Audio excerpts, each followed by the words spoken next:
Hello, hello, hello. Can you guys hear me? What's going on? What's good? Apologies for the delay. Had a little bit of stuff go over. Anyway, for anybody who's not watching live, why don't we start with a wrist check? Why don't we tell me what's on your wrist?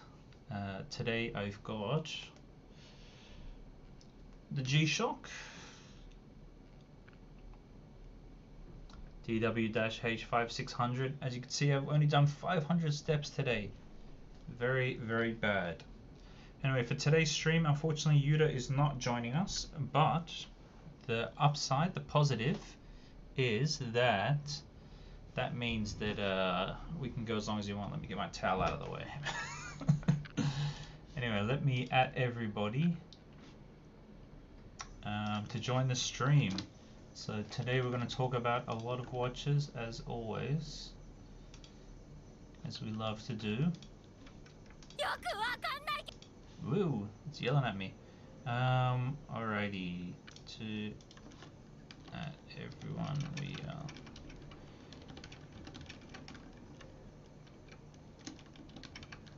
come chat and chill.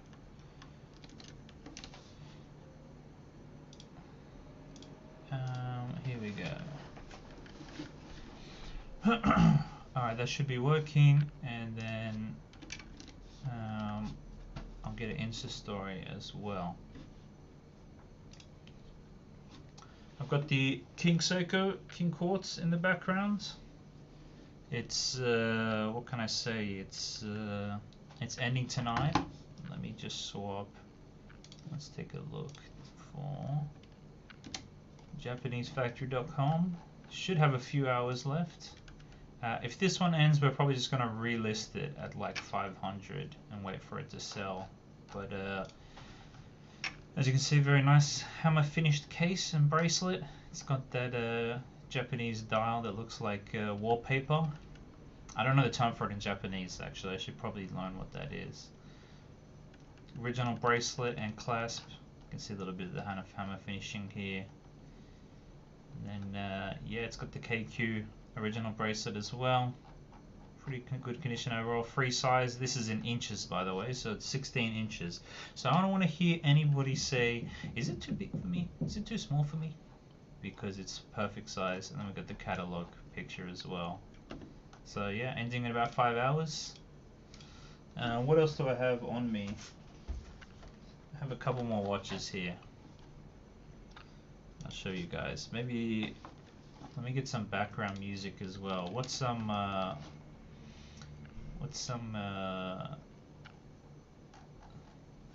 is it? YouTube Music Studio. I forgot the term for it. Here we go. Music Studio Library. Does anyone know what I'm looking for? Sup guys? Hey Sansa Time. Hey Tim Cheeseman. Hey Ricky. Looks warm where you are. It is indeed quite warm. Right now it is 27 degrees. Damn! Celsius, of course.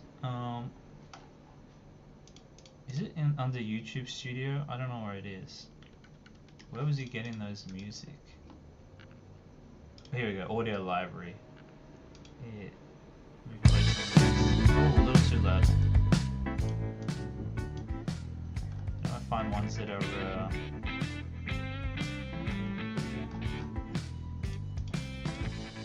like a genre lo-fi. Pop rap. Turn it down a little bit more. This one's I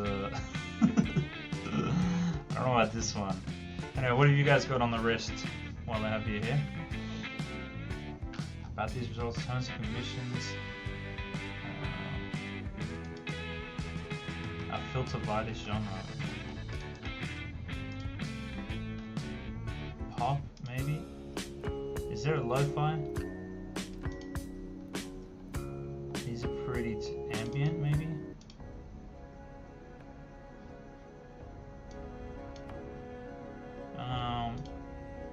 Ambient's not a great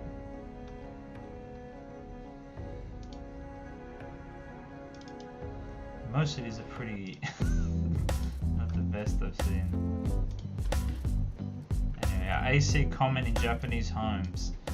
That should be a little better. What about something like this? I'll do it by this, whatever. Yeah, so AC somewhat common, at least in Tokyo it's pretty common, but there are a lot of places that don't have AC, especially older apartments that you're renting. And then let's take a look. Alright, SRPL 93 Jean Krantz Black Dial. Let's take a look at this bad boy. Wasn't this a recent re-release? This one was pretty nice actually. What's the pricing on this bad boy? Don't tell me 800 bucks. How much is a Philippine peso? SRPL 93. 440? Okay, that's not too bad. That's not too bad. I was expecting like 800, like some of the re-releases. 9,999 pieces. Ooh. Okay, it's not that limited.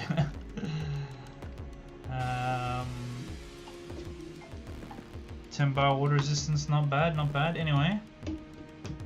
Seiko 5C Urchin, let's take a look at that one. Seiko 5C Urchin. Wow, it's actually still loud through here. Hold on. How's that? Seiko 5C Urchin. Ooh, there's one on 2nd Street for 16,000 yen. What's that about? 120 US? 435. Not bad. I like it. I like it. Let me ask somebody to make a Insta story.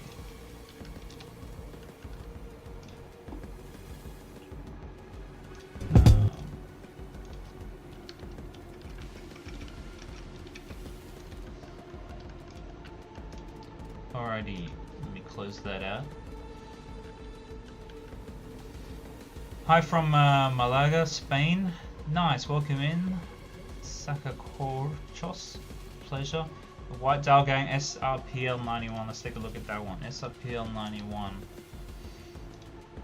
Oh, the white. You got the white version. Oh, is that two different people? It is actually. Santa Time and Christian Staley have got the white and black version of the same watch. Hell yeah! It's a relatively new release. Let's see. Is Seiko promoting any new releases yet recently? Let's take a look. Hello, Canadian here, currently visiting in Japan, watch shopping in Shibuya while listening to this live stream. Oh, hell yeah, Monica. You seen anything good, anything you're interested in? So let's talk about some of these Seiko Presages because I have them open right now. What's on the wrist today? We've got a nice G-Shock DWH 5600. It's a smartwatch, technically. And yes, I've only done 549 steps today. I've just been home working remotely all day, so it's pretty bad. What else do I have? I've got the Seiko Presage green cocktail time mojito. That one's actually up on our website. I don't wear that one at all these days. And then I have this one from Fire Kids. The Citizen. Let me put it full screen actually. The Citizen Homer. It's going to be quite hard to get this one to focus, but has a really interesting brick wall dial, black and grey. This one too is up on our website, but I don't think it will sell unless if I get a super fan for Citizen. It's just harder to move Citizen, unfortunately. Who is wearing the mechanical Casio now? That would be Yuta. Yuta's wearing the mechanical Casio. I think he'll hold it for a while. We might do a follow-up video in the future about it, so we'll wait and see. Alright, Presage watches. Let's take a look at some of these. Because Presage watches, the pricing's kind of through. Damn, what happened with the music? Oh, it's playing. Yeah, interesting. Yeah, let's talk about some of the Presage watches. Otherwise, if you guys have any specific watches you want to talk about, feel free to chuck it in the chat, and we'll talk about those. Can be anything, micro brands, big brands, you know, medium-sized brands, whatever. Ooh, color, wow. Date display. I like this like eggshell kind of look on the dial. These are really nice. I love what they're doing with them, but am I crazy for saying 132,000 yen? This is about $1,000 US. Are they out of their minds? That's an insane amount of money. That being said, it does come with a 6R55, so a little bit nicer movement. Do you have the new Arishi dial Presage? I do not have the new Arishi dial Presage, unfortunately. This one is not an Arishi dial Presage, right? This is just a standard textured dial.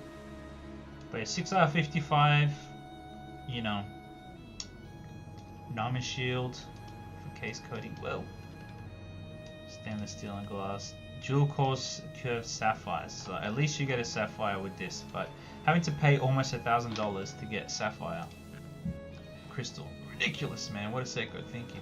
Do like the bracelet on this though, and the texture, but it's very, very nice. It's not $1,000 nice. This is like $500 to $600, I would say. SPB 499. Let's take a look. SPB 499. Would you make a YouTube video on what's in your and Yuda's personal collection? Yeah, at some point we want to do that. You know, we just have been very, very busy with other video types. So I don't know if you guys saw our latest video on the G-Shock. The mechanical G-Shock, that one was quite cool. I like that one a lot. The Nakano Broadway video too was quite good. This video from our meetup was quite good as well. We've had a few bangers recently, I think. But yeah, essentially we're going to be moving our Wednesday videos from... Jeez, it's still a little loud, the music. Let me try and turn it down just a smidge more. It's a little too much. Let me put it like here. How's that? That should be better. Yeah, so we're going to be moving these ones. We used to drop them at Wednesday 8 p.m. We're going to move them now to either Monday or Sunday. So expect those additional, we call them bonus videos. You know, usually you'll get, ideally we do one weekend street interview and then one weekend like a general video. So, you know, you get like an offset between the street interview and the normal interview video. And then we have these bonus videos. They're not guaranteed every week. It really comes down to whether or not Yuta has time to to knock them out. Hello from Australia. Hey, Kings Murphy. How are you going? Thoughts on the Casio Vintage Gold Tone A700 WEVG-9 AVT. Let's take a look at this bad boy. Yeah, this is as nice as it gets for Casio Vintage. You know, if you like a gold watch, big baller. I like the bracelet. I feel like actually this one has the nicer bracelet because on the cheaper end, Casio's bracelets are not so good. I mean, it's just the reality, right? They only have so much money they can play with. So, you know, I feel like these like Milanese style bracelets are a little better on the Casio side compared to some of these ones. But if you don't mind how the bracelet feels when it wears, go ahead. And don't let me discourage you from getting a nice watch. Speaking of Casio, the LF30Ws, I don't know if you guys have seen that recently. This is also, you've seen the LF20Ws, which were a re-release of like an old 80s design with this like small seconds, two-tone, stuff like that. They recently just came out with the LF30W, which is like what, $25 US, and it's got world time, you know, day, date, month, AM, PM indicator. It's got an alarm too. I mean, it looks really, really nice. But yeah, so sorry to answer fully, King Z. Just try it out on your wrist first, because the cheap end Casios, the bracelets can be really hit or miss for certain people, right? So you're gonna want to see how you feel about it before you drop the cash. So I'd go in person to try it out. You know, it's not like some of these other brands where the bracelets are pretty much always a hit. Alrighty, favorite video, are you guys trolling secondhand markets and shops in Japan? Well, do I have news for you, Dominic Carter? So coming up, we have 5 videos from Osaka. So we've got the Osaka and Kyoto street interview. That should be dropping this Friday, 8:30 p.m. JST. We also have an interview with Koore coming soon. So we're talking with Koore. Oh, these are finally released now. Yeah. We saw these in person, but they're like, can you not like reveal this yet until the 11th? And we're like, it's so funny. We told the CEO, we're like, I don't think we can get this edited before the 20th or like the 30th, let alone have it edited by the 11th. So yeah, we're talking with the CEO of NIS. That's of Koore. That's another video. So we did buy a watch during that. So another video will be like the purchase procedure, just a general kind of adventure from Kyoto to that place. We also did purchase a watch at NIS, and we did a discussion with them at their store. So, you know, we went and took a look at all of their... Does it not automatically play? Damn. So we did take a look at all of their models, their storefront and stuff like that, and talk with the CEO again. So that was quite cool. Then we also did a... maybe this is leaking a little bit, but since you guys are such lovely, lovely fans, I'll give you a little sneak peek. We did go to this place as well, Amemura. So, you know, there's a... these guys sell a lot of vintage watches. I don't know if they have a section where they show... They have like full on... It was so funny when we watched the video. Like we literally like pulled out a drawer. Well, so there's like a bunch of cabinets with watches, and then we're looking through all of them. We're like, oh my, there's so much good stuff. And then he's like, oh, by the way, and he just pulls out a drawer, and then pulls out another drawer of like 4 drawers full of watches, right? Just a ton of them. So there's really a lot of, I mean, there's other stuff too, right? They obviously have a lot of vintage bags and other stuff, so cameras and things like that. But they have some pretty nice. They have some pretty nice stuff here. So that video should be good as well. Is that all 5? I think that's all 5 videos that are coming soon from the Osaka Kyoto trip. And that trip was funded by... Oh shit, I wasn't showing the GS that they had. Where is it? At a pillowcase GS. I think this one just sold to a gentleman who came with, who was there. We got noticed by a fan in Koore, and then he noticed us again the next day in Osaka. He went to this store and he bought one of the Grand Seikos. I'm pretty sure it was that pillowcase one. But yeah, this place is really good. So it'll be nice. What are you wearing right now? Itching for new videos? I'm wearing the Casio DWH-5600 with the memory and pixel display. It's a smartwatch technically. It's got like... you know, sleep tracking, step tracking, a heart rate. I don't really use the heart rate and the sleep tracking. I use the heart rate when I'm working out, but I don't work out that much. So I've also got this shitter on my desk. This is a Casio Grand Quartz. Unfortunately, it's missing the second side of. It's got no fastener for the clasp. It's got the clasp, the Grand Quartz clasp, so I'm going to harvest this for parts for a future Grand Quartz that we get. Also, its day and date wheel doesn't work, so I got this for like $60 US just for parts. But and yeah, I've got a bunch of others around somewhere. So I've got the Pepsi. Oh, you can't really see that. Pepsi, so... That's just sitting around. Got the, what is it called? The Cocktail Time Mojito. This one's quite nice. And then got the Fire Kids one. I'm gonna go from Fire Kids, which is the Brick dial, Citizen Homer. So that one's quite nice. I spent the most ever on a Casio recently. I got a square in titanium. Why does it not autoplay the next song? Damn. Yeah, the titanium Casio's quite nice, but I feel like Casio kind of overcharged for their metal models. Is that crazy to say? Like some of these titanium Casios are insane. Titanium square Casio G-Shock. Probably talking about this one, right?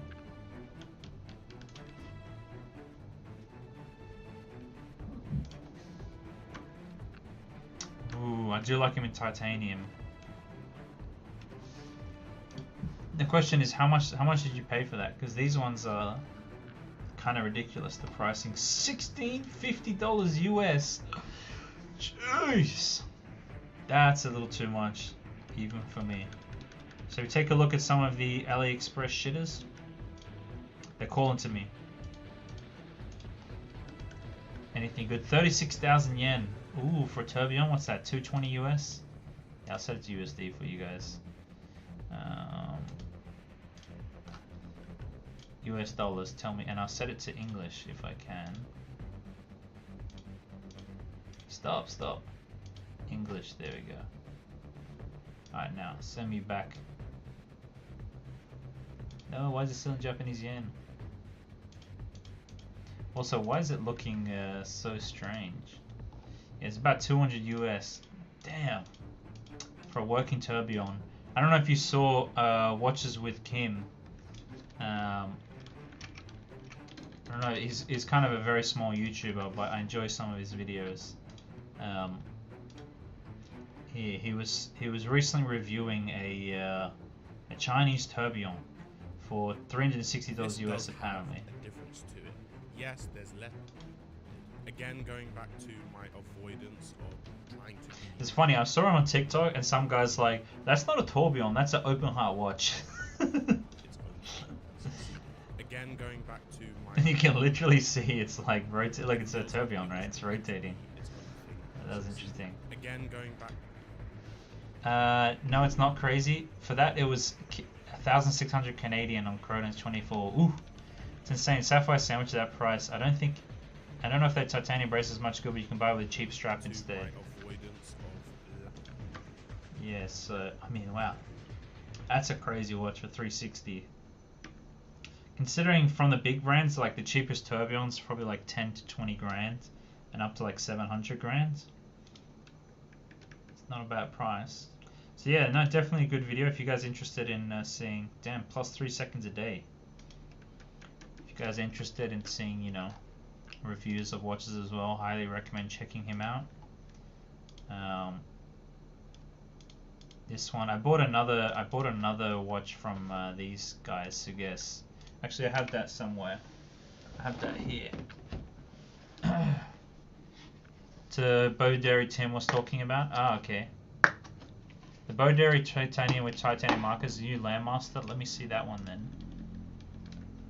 What is it called? Boderi titanium with tritium. Let's take a look at that bad boy.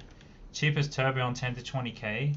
Yeah, tourbillons are expensive, man. I'll give you an example, like Campanola, which is Citizen's premium brand. They had their oh man, they had their tourbillon here. Gosh damn it. Oh yeah, okay, Citizen had a tourbillon that they did, and it was 35, wait. So Montblanc set theirs for 35 grand, Citizen sent theirs for 90 grand, 35,000 euros. Then Montblanc did theirs for 28,000. And then Ulysses Nardin did one. Like, tourbillons are very expensive. The cheapest one on Chrono is like 31 grand. Come on, why is it not showing it to me? So yeah, tourbillons are just very expensive across the board, unfortunately. They had a really nice. Why is it a Campanola tourbillon? Yeah, they had a really nice one here. Look at that. Isn't that crazy? You can get into a Tourbillon for under 5k if you don't mind a Chinese maker. Yeah, that's what I was saying, you know. Like, that one I just saw was like 360. Another one was like 260.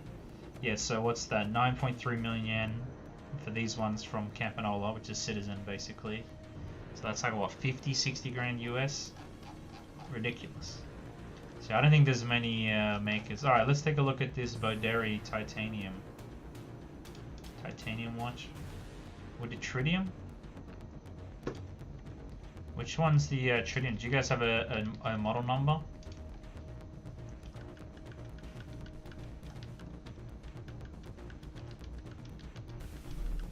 Peacock Ocean Wing Tourbillon Diver. Ocean Wing Tourbillon Diver.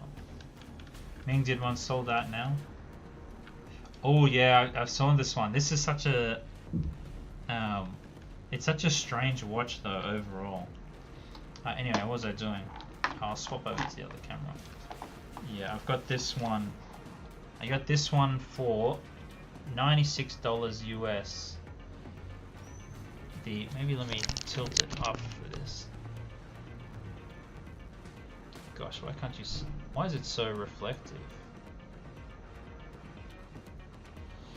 Yeah, it's moon phase, big date, small seconds, with a aventurine dial. I don't know if you guys can see that.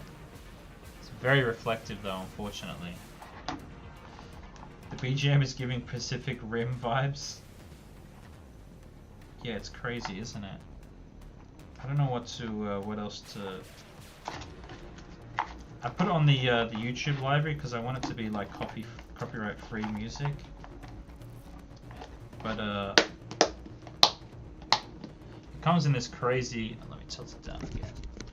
It comes in this like crazy box for $96 US to get all that. I was like, holy crap! It's a lot of some decent money. Alright, so which of these Boderis? Yeah, I'll show you I'll go on their website. It'll probably be easier to see on their website than trying to go through the it's one of these, or is it Moon Phase Masters? This one here, except it's on a blue bracelet, but a blue strap. So yeah, I mean it's quite nice. I wouldn't pay 200 USD for it.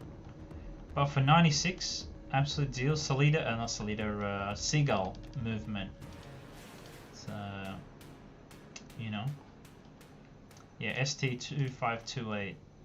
So, small seconds. Moon phase, got a quick set there for the date. And then the other side for the moon phase. I think it's a very, very nice watch for 96 bucks. So, yeah. Let's see, Boderi, Real Tritium, Lit Titanium, GMT.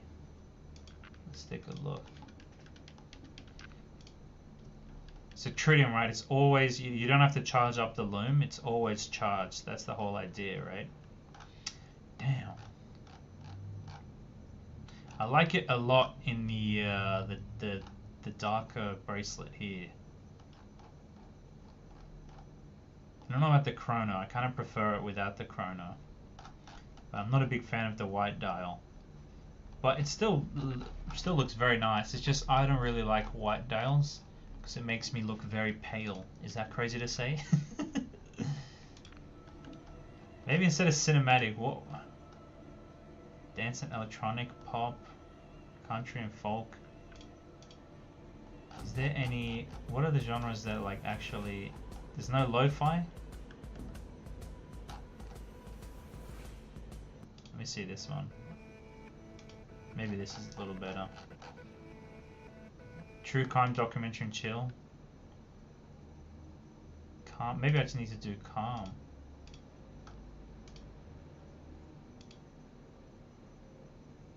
Long distance, whatever. Don't like white dials in general. I'm just not a big fan of white dials, you know.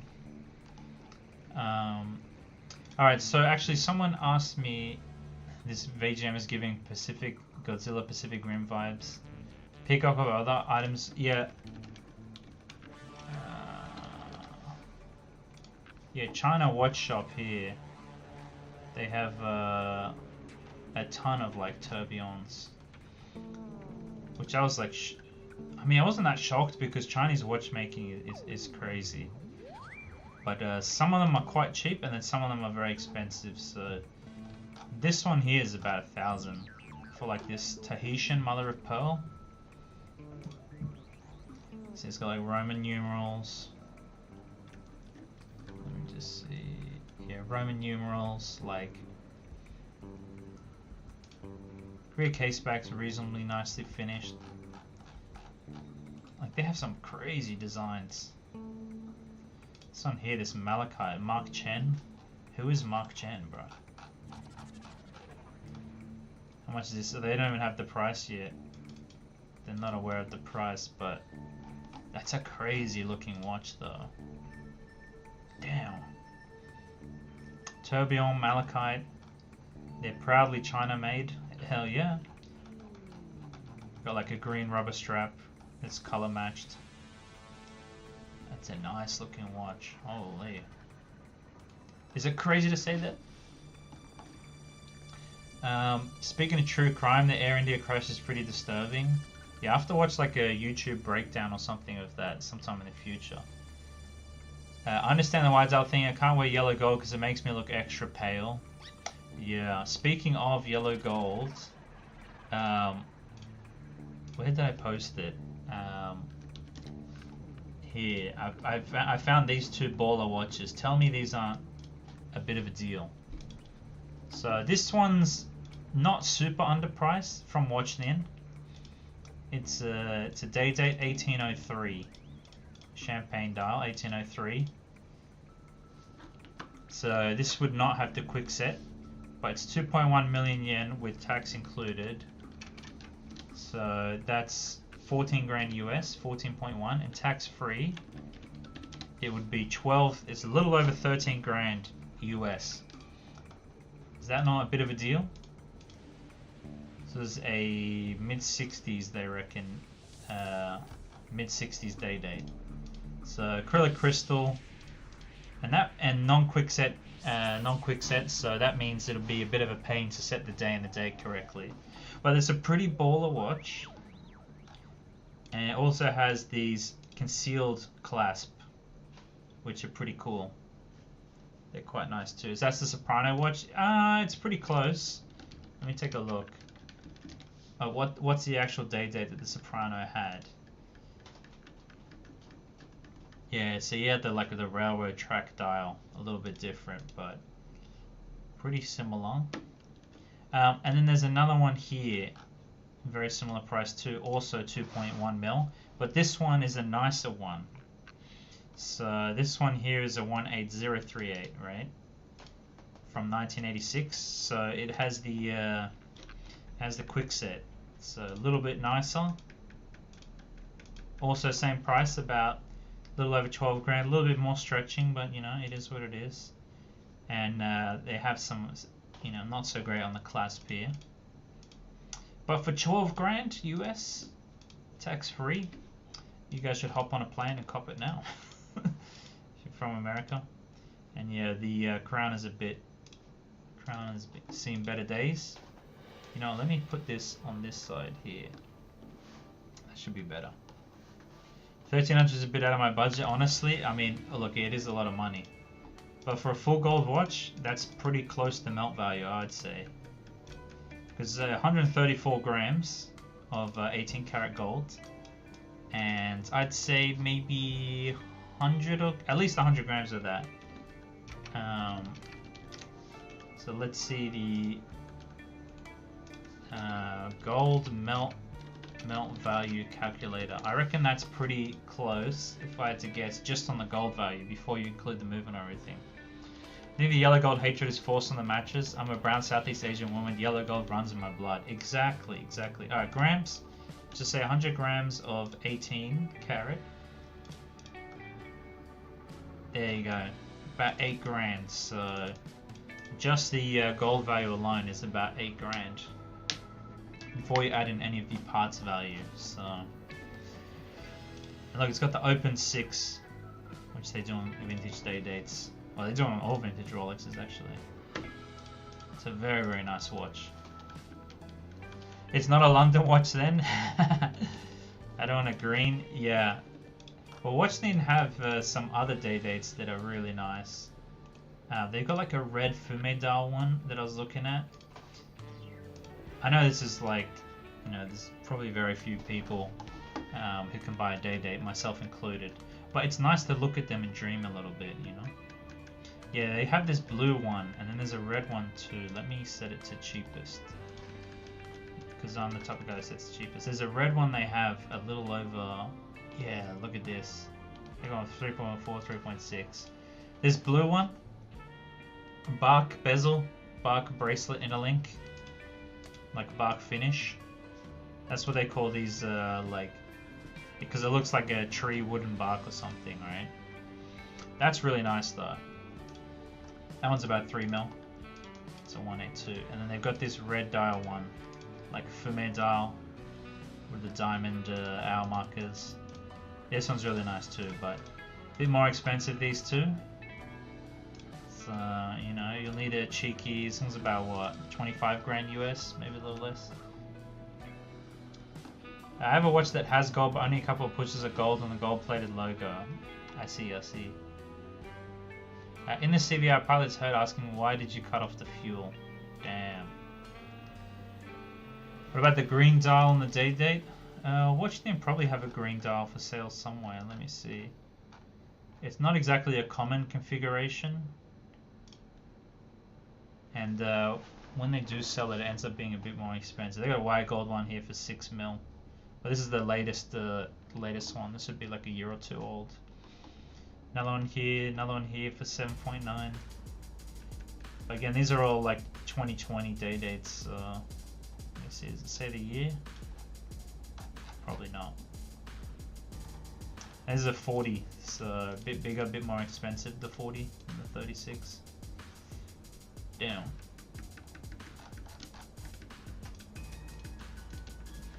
Interesting, interesting. So there's a bit on Washington. Okay, somebody did ask me about the new Koores, if I think they're what did they ask, if they're a good deal or not.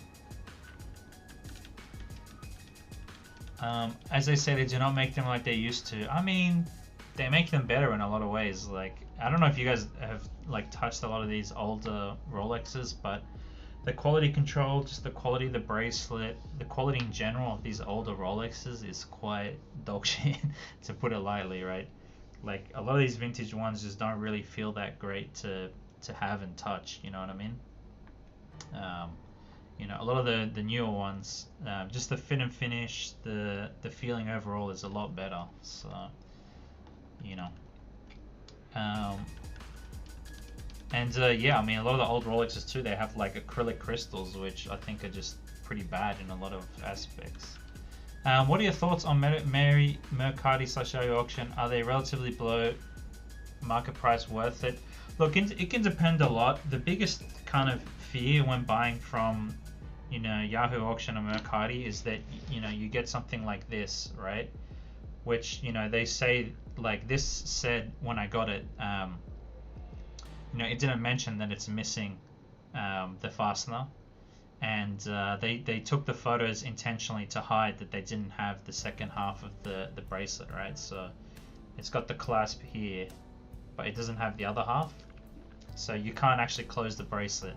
And then on top of that, the day and date wheel, they advance when you change the movement manually, but they don't advance automatically. Now for them, they wouldn't be able to know that unless they really checked it in depth, but you know, it's just one of those things where, let's say if I was in the US and I bought this watch expecting it to be in, you know, full working condition, and then it comes to me and then I just take the massive L, right? Because you can't ship it back to the US, right? From the US, you know, to Japan. So, you know, there's always a bit of a risk buying in Mercari Yahoo auctions that the watch is not as described, and then it's quite hard to get your money back when you've done it through a proxy buyer, right?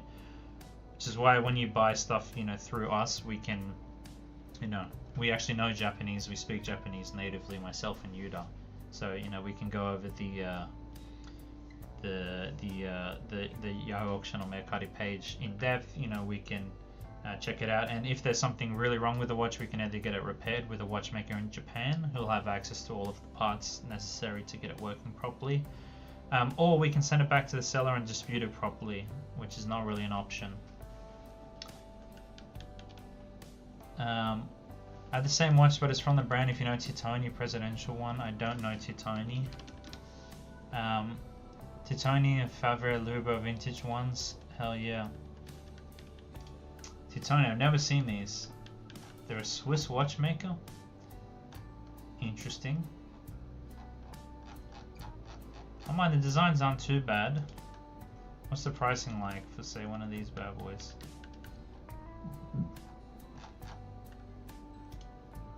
They're not going to tell us the price? Surely it's not that expensive, right? Let me just hit it with the Google Lens. Titoni more. What is even? What's the pricing on one of these bad boys?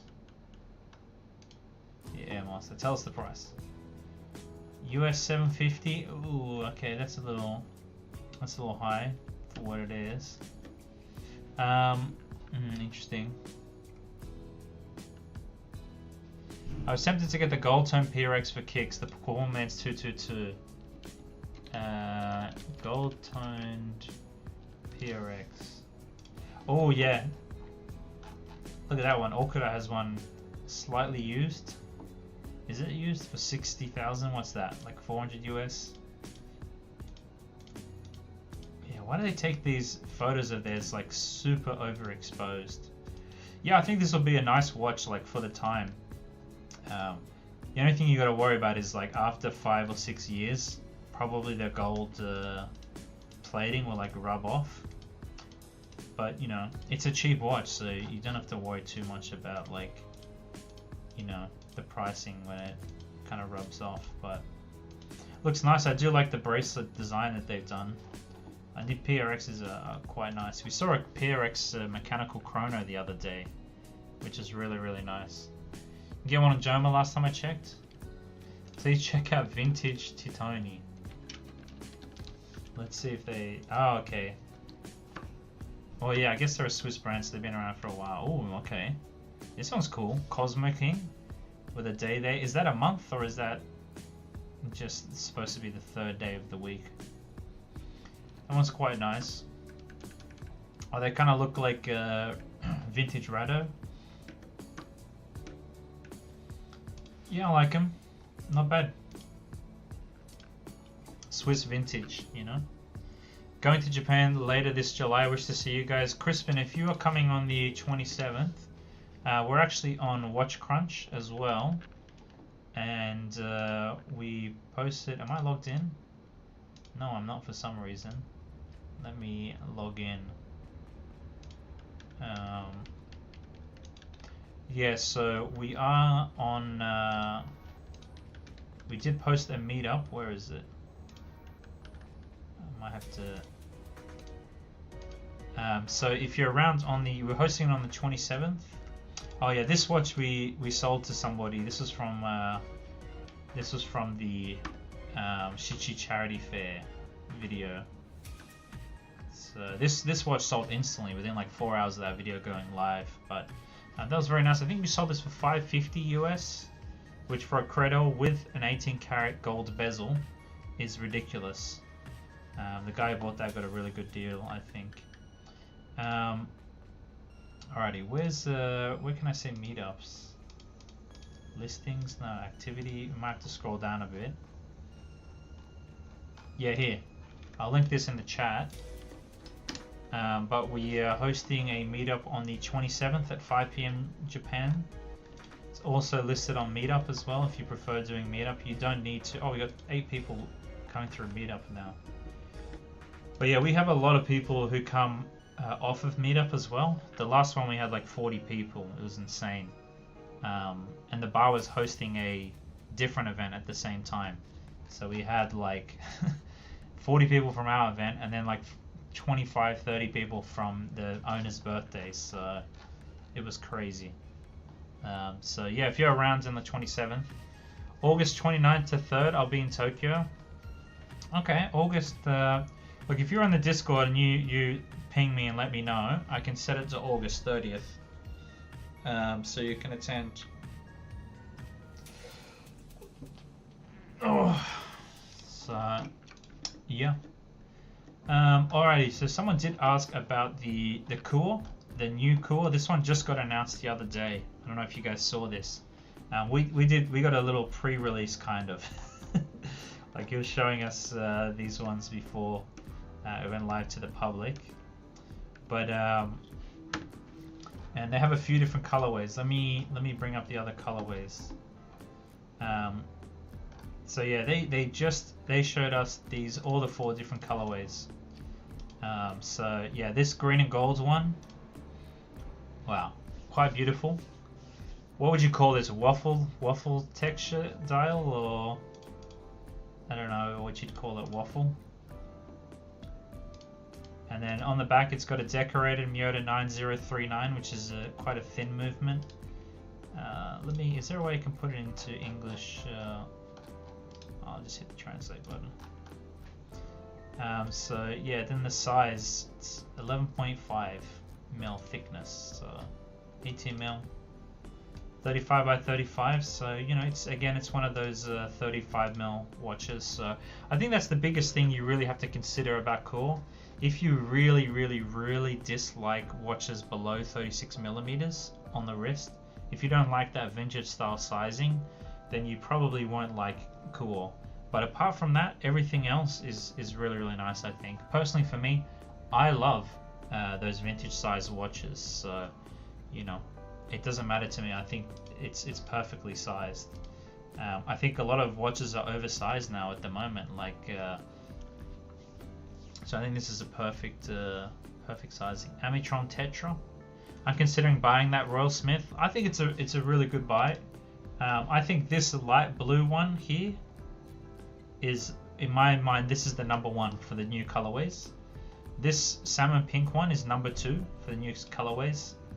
This one's also good, and then the green one is good, but I think this like salmon, this more pinky one, a little bit more for ladies, but depends how you feel. You can wear it as a man as well. Don't let me stop you.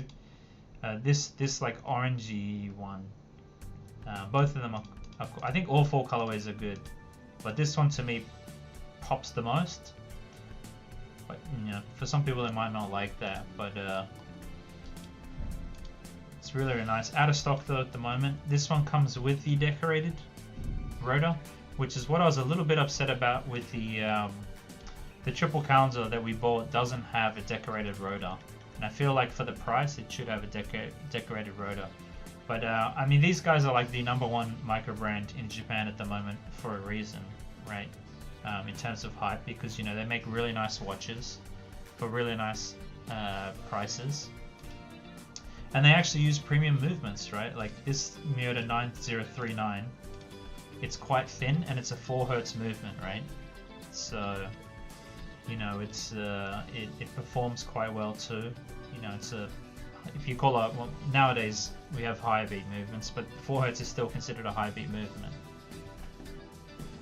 That's not a waffle pattern, it's a geometric cross-hatch pattern. Hell yeah. Thank you, Kat, appreciate it. I like how it's got like these sword hands as well, and the Breguet numerals. Like, I don't think you can really go wrong with this, you know? Like, it's quite nice in a lot of ways. It's got Swiss-made Luminova on the dial and hands. And yeah, it just feels very premium for the price. Have you bought an Oscar Low-Tech?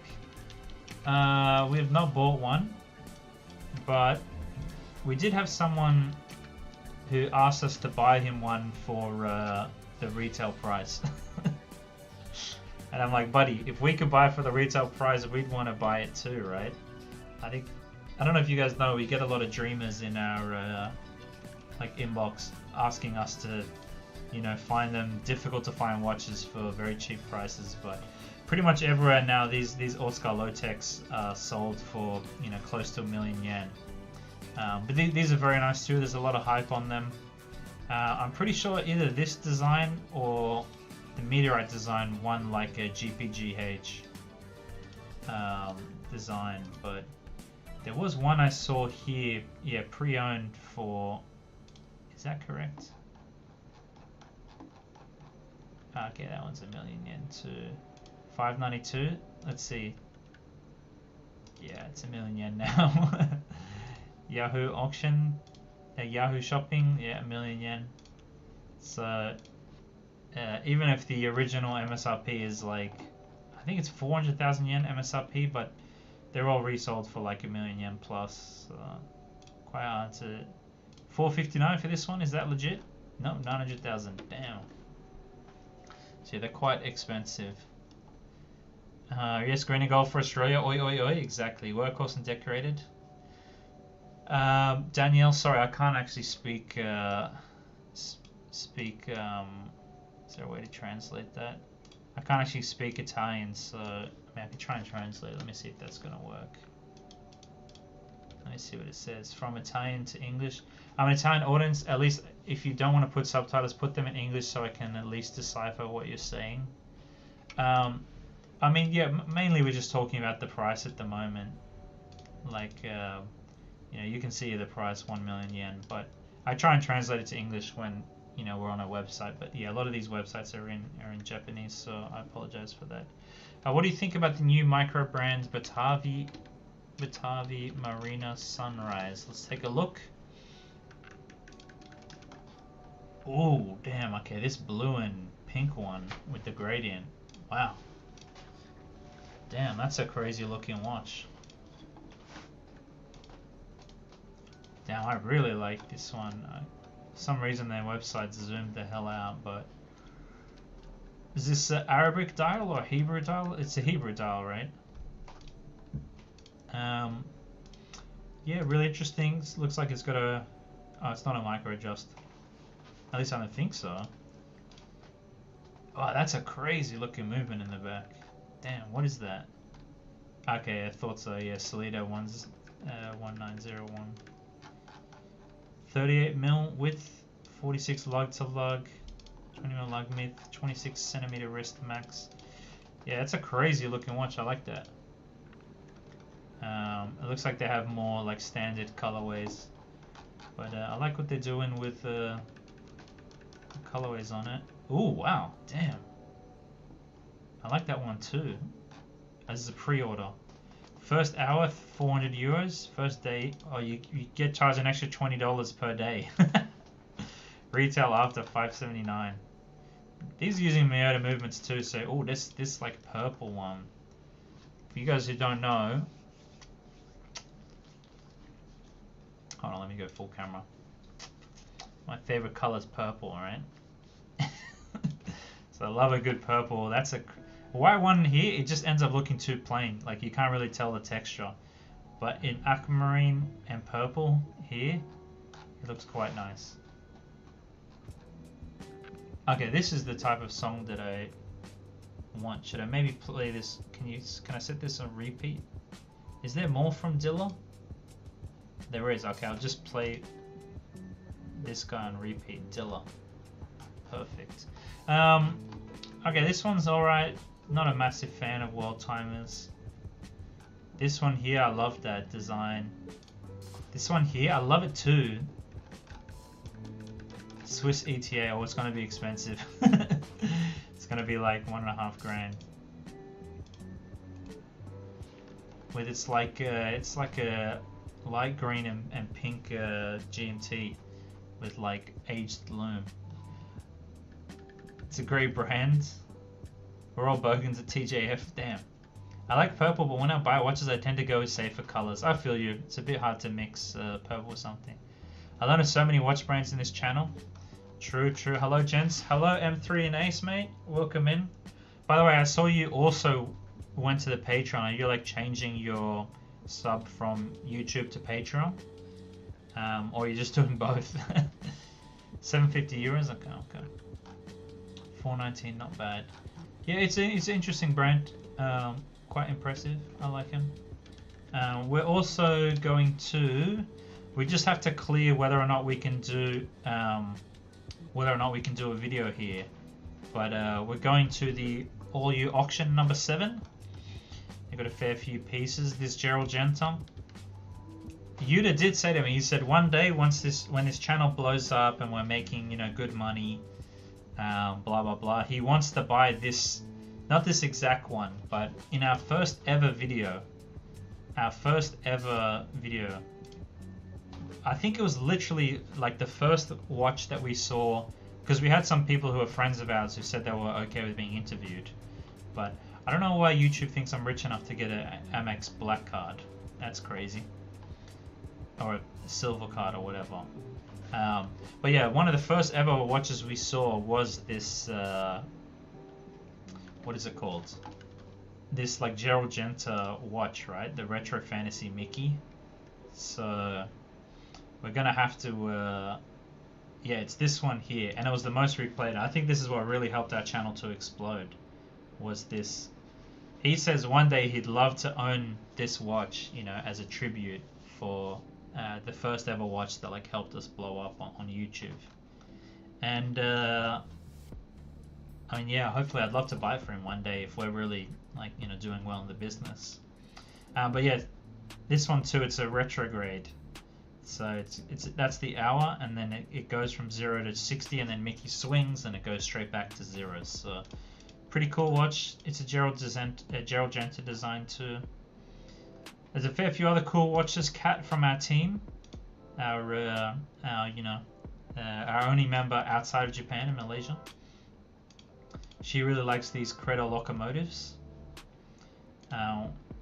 It's not my favorite design. I really am not a fan of how the bracelet just kind of hangs there and doesn't come into the case. But it is quite cool, especially for a Credor. What do you guys think about this one? Why are you getting ads on YouTube? Use Brave already?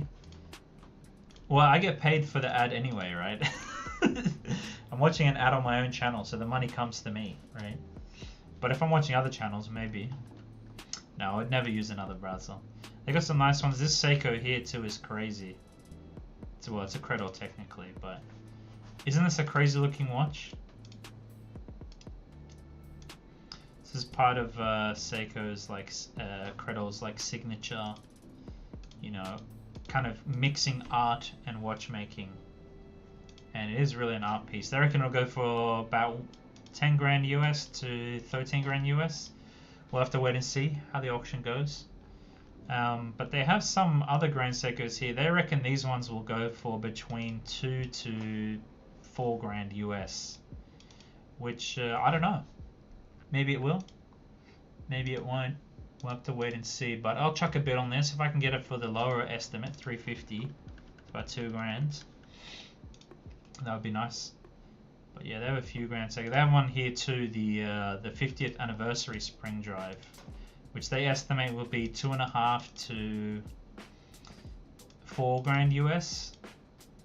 And a lot of people did not really like this one for the gold lion on it, and they didn't like that it was double stamped instead of just saying Grand Seiko at the top and then, you know, spring drive or whatever at the bottom. It's double stamped like they used to do their old the original Grand Seikos used to say Seiko Grand Seiko. There was double stamps like this. Isn't Credor more luxurious and expensive than Grand Seiko? I'm a huge fan of Grand Seiko. I own the Shimbun Cherry Blossom and the Champagne Dial SBGX 263. Kind of. So, you know, Grand Seiko is where they do their more Japanese style watchmaking. And then Credor initially, what Credor's design was for is to do more traditional style watchmaking. And also, originally they were like, you know, we want to make a watch that kind of holds its value because it has gold in it, right? So a lot of the old vintage Credors had, you know, various levels of gold in it. They had ones that were full gold and stuff like that. But, you know, if you look at the Credor range, right, a lot of their watches feature much more traditional, you know, European style watchmaking, right?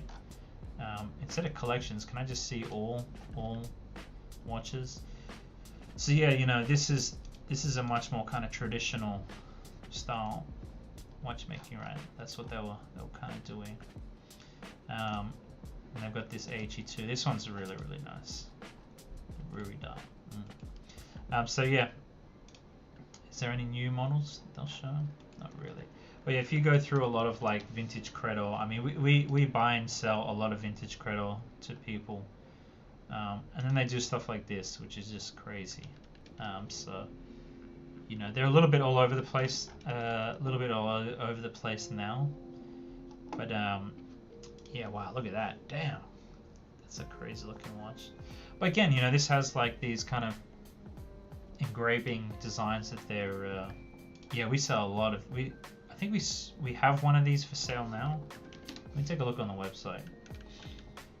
And we have another Credor that's just come in. Other brands? Credor, no. Collection, vintage and used. Yes, okay, we have this one here that's up for sale now.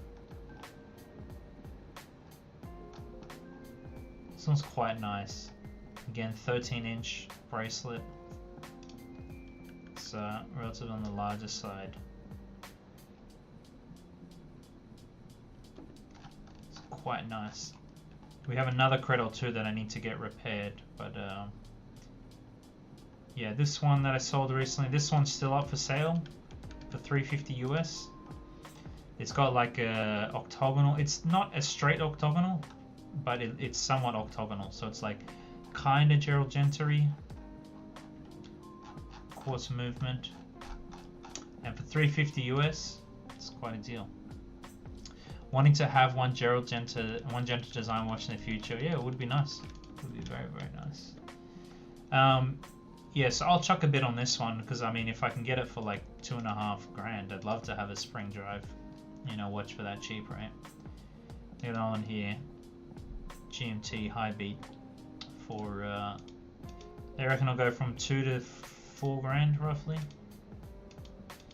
We'll see. I'll chuck a couple of vids for the video if we're even allowed to film. I asked them about it, like a press pass, but they haven't really responded yet. So we'll have to kind of wait and see a little bit. That reminds me, did we get a? We did. Someone put up a live stream. Thank you, appreciate it. I assume that was you, Kat. Couple of Hublots here. Not gonna chuck any bids on those shitters. They got this one here, which I was like, what the hell? Hey, why can't I see what the message is? Jacob & Co. Supreme. I know these now are like, you know, people don't really care, but back in the day, like this is the watch that every rapper was wearing. Blancpain 50 fathoms. No radiation. I saw one of these in person actually. A guy who came to our meetup. One of the meetup videos has him with this watch, so it's quite a nice watch. Another Grand Seiko. This IWC GST perpetual calendar. As you guys know, I'm a big perpetual calendar fan, so definitely gonna try and chuck a bit on this, see if we can win it. It's an automatic perpetual calendar too, isn't that crazy? And a chrono. And moon phase, of course. I'll chuck a bit. The likelihood of me winning it is very low. But, you know, it's just a crazy watch. They reckon it'll go for 500 to 800,000. What's that, like 3.5k USD to like 5.5k? Something like that. So yeah, we'll see how that goes. Alright, let's see. Let's take a look at some Orient Star, because I haven't checked any of their watches recently. Oh yeah, they just announced this one the other day. It has, they have a few colorways on it. But let me zoom in a little bit. Damn, isn't that beautiful? We're going hyperdrive. Wow. I like perpetual calendars, but I'm only willing to pay for that in analog quartz watches. Yeah, perpetual watches can be quite expensive, that's for sure. Because like one of the cheapest ones is Frederick. They have the slim line and the high life. This one's nice too. That one's like 11.5 Swiss francs. It's like 15 grand. This one recently is like 10 grand, I think. It's just under 10 grand. They have one in salmon pink as well. Let me get rid of the quartz one. Yeah. Yeah, they have one here in like salmon pink, but it's still like 9.5 grand. It's really nice though. You can see there it's like pointing to the month, and it's got the leap year indicator, so it's perpetual. Very, very nice.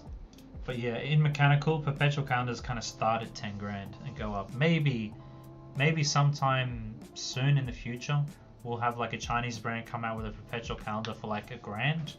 I might buy one then. But this is in terms of, you know, this is like one of the cheapest perpetual calendar watches you can get from Vacheron Constantin. And Vacheron Constantin is owned by Citizen, for those who don't know, but they use Swiss movements, similar to Campanola. But yeah, these are quite nice. I like this a lot. Hold on, my dad's calling me. Let me just tell him that I'm live so he can come join us. Let me tell him I'm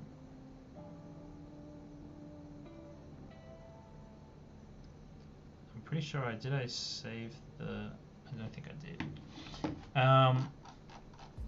Yeah, they got a few nice orange stars.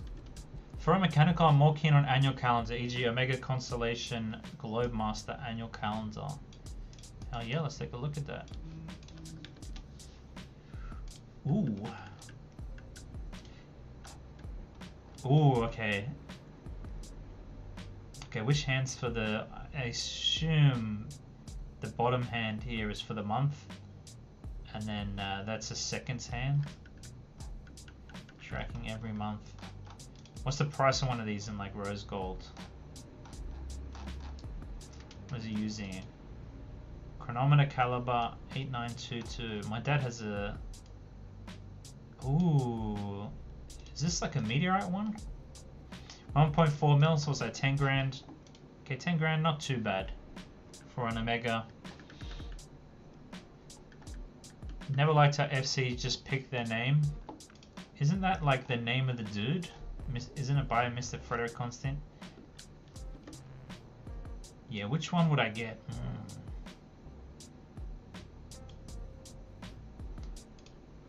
Yeah, I mean they're all quite nice. Sedna gold on a leather strap.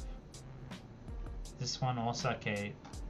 The gold ones are more like 15 grand or 12, 13 grand maybe. Quite nice. So favorite watch in your collection? You mean like all of the ones that we have, like, because I mean me and you are kind of sharing. I mean we buy a lot of like vintage watches. I think my favorite one that just sold was this one, the Grand Quartz. This was really nice. I think we maybe didn't advertise the auction as well as we could have, because it only ended up having one bid and it sold for $1,000 US. Apart from that, I really liked this Citizen triple calendar that we had, but then this one ended up selling recently too. But this was Japan's first ever triple calendar, so it was really, really nice. The bezel is tungsten carbide, very tough. But yeah, I keep saying ones that have already sold, but a very close third would be this one here, this vintage Orient President Day Date. I think it's very, very cool, very funky. It's like, you know, I mean, Orient don't make these anymore, and it's just a cool kind of conversation piece, right? And of course, you know, the elephant in the room, it does look like a Rolex Day Date, right? But I think it's you know, micro adjust as well. It's got that vintage kind of sizing, 35 mil, not including the crown. So I just like it a lot. I think it's really, really nice. And it's unfortunately, because they're just kind of rare now, the price is a little bit up there. This one's selling for 800. But if you see Chrono 24, like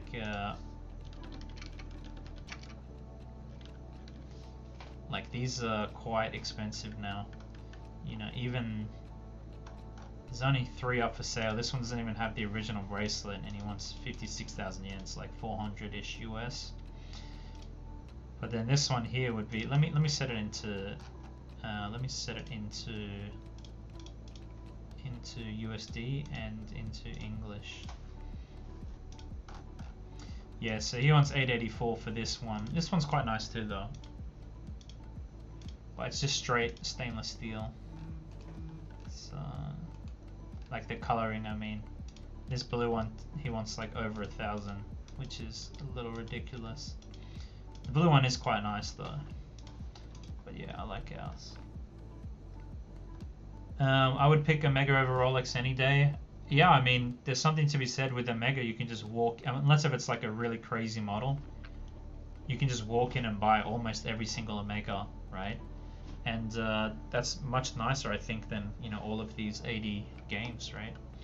Heidi Ho from California, 4 a.m. here. What is sleep? Hey, James Poop, welcome in. Good to see you. Speaking of deals, there are some good deals on pre-owned Laureatos. Let me take a look at those bad boys. Also, let me get some Coke in me. Hold on.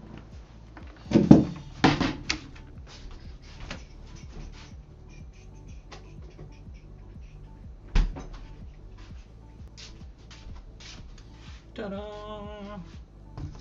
I had a big ass bottle of Coke that my friend gave me. Let me see. Laureatos, what is it? Watch? It is GP. Am I not spelling this correctly? Oh, okay. Yeah. Gerard Perigox. That's the correct pronunciation for it. Gerard Perigox. Damn, I like this one. Aston Martin edition. Ooh. Okay, looks like it's got a Salida movement. I love it. It's a crazy colorway. Damn. What's the pricing on one of these bad boys? 3 million yen? It's about 20 grand. Damn. Could you offer a nose beer? No nose beer. God damn.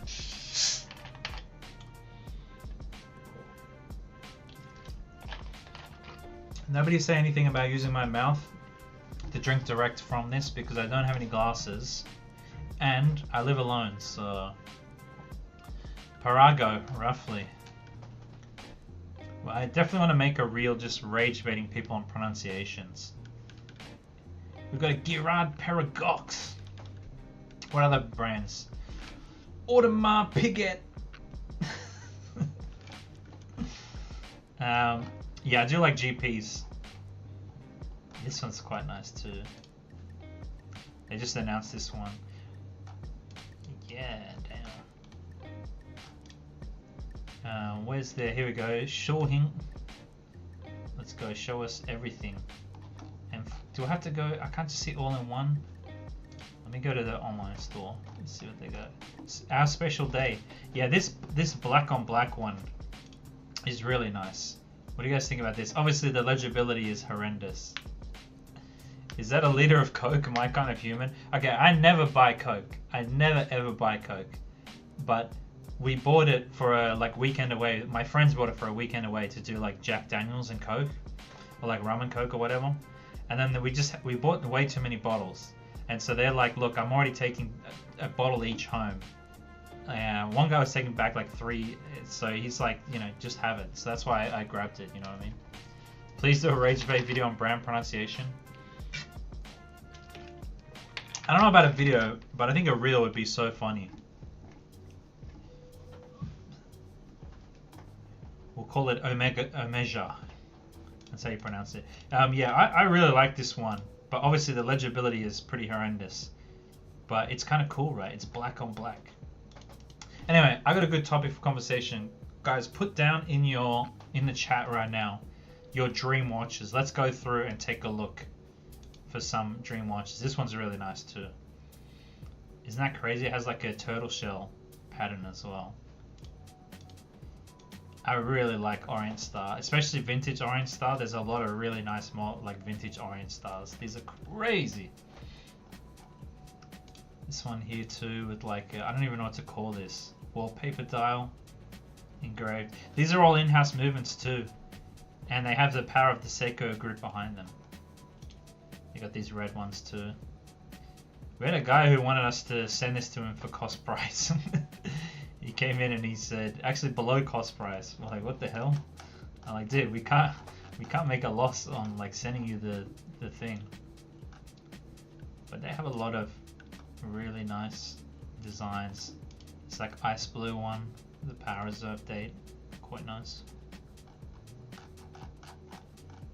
I don't know, I feel like Orient, especially Orient Star, is like really underrated. A lot of people just aren't talking about them at the moment. Yeah, this one's they sold out, but this one was really nice. Omega. Aliwoks have pretty funny names. How do you pronounce Ixtao? I don't want to talk. I'm drinking beer left over from my 1-year-old birthday party like 3 weeks ago. Now let's see. LUC Quattro Spirit 25 Platinum Jubilee Edition. Let's take a look at that. Well, they got a video. Okay.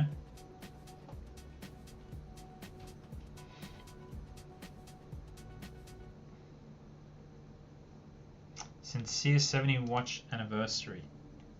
Damn, okay. Ooh, power reserve on the back.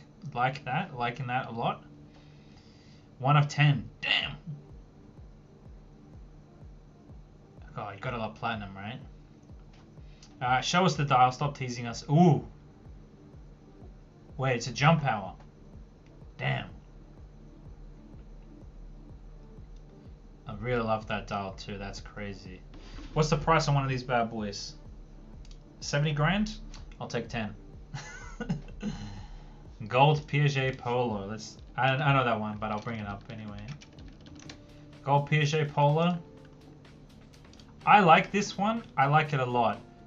But the re-release, number one, I'm not a massive fan of the re-release, like how it looks. I think this one looks a lot better. Right? These like square Piaget Polos than the re-release in the circle.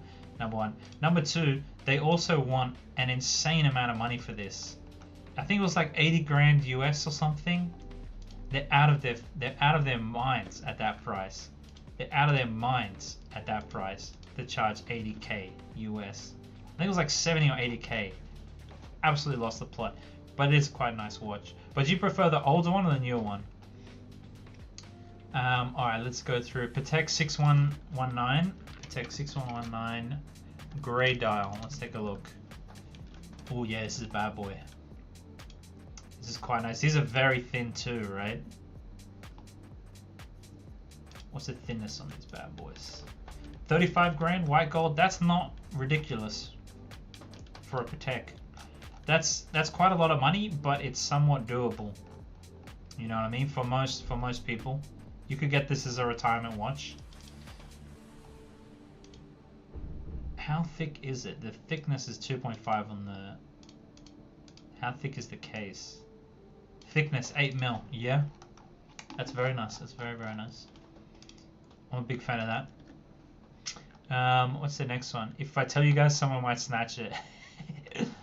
What I missed out on recently because I wasn't a good time to buy it. Amida Digitrend. Open Sapphire. I'm pretty sure I went to the Amida launch party. Yeah, I did. I went to the launch party for these bad boys in Tokyo. Yeah, with the Tokyo Watch Club. Although they don't invite me to events anymore. Yeah, it's quite nice. You know, you think it's a digital watch, but it's actually a mechanical watch inside. This was a watch brand that got revived actually, because they died in the 70s, and then they bought the rights and revived it basically. Now that's limited. Oh, that's Slick Daddy wants one. Hey Doc Flutie, welcome in. I couldn't see your message. FP Journe. You know what I'll do? For the mispronunciation video, I'll call him a FP Journey. Resonance Black Series. Oh yeah. Yeah, this is nice. This is very nice. It's a GMT, right? You can set it to different time zones. Ooh, look at the case back. Damn. I'll take 10. They're 500k? There's no way.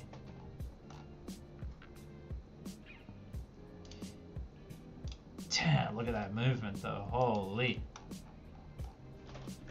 Very, very nice. Very, very nice. Not my pick, but you know Pulsar has a Tiffany edition. Let's take a look. Pulsar Tiffany edition.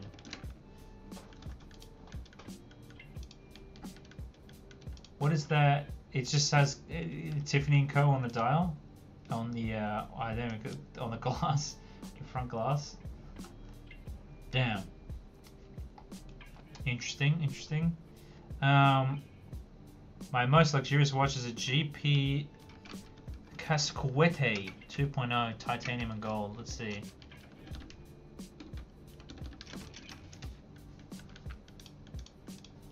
Oh, okay, that's not too right. So it's a titanium case, but then it's got a gold crown and a gold GP logo. 693. That's not bad. That's like what, $4,000 US. I'll take 10. What does it say there? One of 820 pieces. Or is it 620? Can't tell. I like it. I like it. It's very cool. Yeah, it looks similar to that. You know, I mean, there's a few other watches like that. Nailed the pronunciation. What's your dream watch? Depends, right? How realistic are we getting? I think if we're talking very, very unrealistic, I think black ceramic. Oh, this is the... No, this is the wrong one. Black ceramic. AP perpetual calendar. I think that this is like... I like either version. The open heart, the non-open heart. Both these are really nice. To me, it's just like... This is like the Batman watch, right? Is it crazy to say that? The problem is they're like 230 grand now. US, so that's never gonna happen. But I think it's beautiful in every way, right? It's not like super flashy, but like for those watch guys, like if you're wearing it and you talk to a watch guy or whatever, they're like, holy, that is the watch. Another nice one that I like from AP, 1159 Aventurine Wandering Hour. I think this is a really cool looking AP. It's not a lot of love for it. You guys know me, I love Aventurine. I love a funky looking watch, you know, Wandering Hour. It's a pretty cool design. So that's what I think would be, you know, quite nice, right? Because it's very, very cool in every single way. I feel like it's very, very nice. This one's nice too, but I wouldn't say it's a dream watch like an Aventurine. The thing is too, as my eyesight is getting worse, it's going to be impossible to to read this bad boy. So yeah, the musical dial. Oh, the music dial AP. Yeah, these ones are quite nice. The way that like I don't know if you've seen it in person. They kind of this is a one with a gem set, but the sections here kind of glitter in the light. They're very, very cool, but not a massive fan of these, but I think they're, you know, cooler than a lot of the standard APs, you know. Realistic dream watch, vintage Rolex GMT. Yeah, I think the I think Fire Kids had one. They had a Rolex root beer, which I was really a fan of. Okay, I'm skipping this song. This is, yeah, these, like this one here, it's sold out. I think if I was to get like a gold watch, this to me is like, especially to the dimensions on this, are much nicer than the new GMT dimensions. The new GMT dimensions are insane, man. They're massive. They're like 42 mil plus, and it's got a big ass crown and crown guards. And they're thick as shit. These ones are a little less thick. And this is just a beautiful watch overall. I really like these vintage root beers. If I was to buy a gold watch, I think this is what I get. But you also get a bunch of comments saying that it's fake. I mean, that's the thing with Rolex, right? You know, I think the FBI said for every one genuine Rolex, there's 20 fakes out there, right? And you know, people just think they're fake. And the problem is the fakes are really good quality too for Rolex, right? So it's getting harder and harder. It's getting harder and harder these days to, like, you know. Now even better with chicken wire. Oh man, the land dweller. Horrendous. The chicken wire dial. What were they thinking, man? I think right now a lot of people are calling this a shitter, and I agree with them. Once they release a land dweller with a normal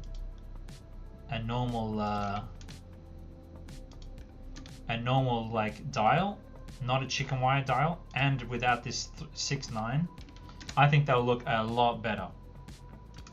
Because let me show you. Sure. When you get here, when you get the one with the diamond bezel, they get rid of the 6 and 9 Explorer style 6 and 9 on the dial, and you just get the diamond hour markers. To me, this looks a lot better. Because yeah, see here, 6.9, horrendous.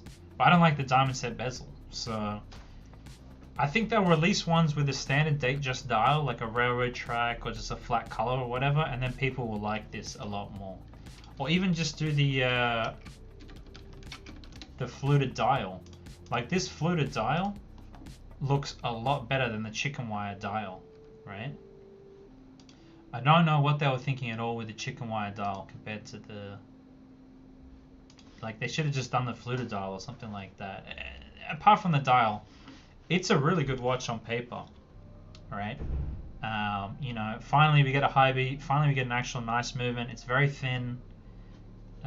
The movement too is very technically interesting. When I say high beat, it's like 36,000.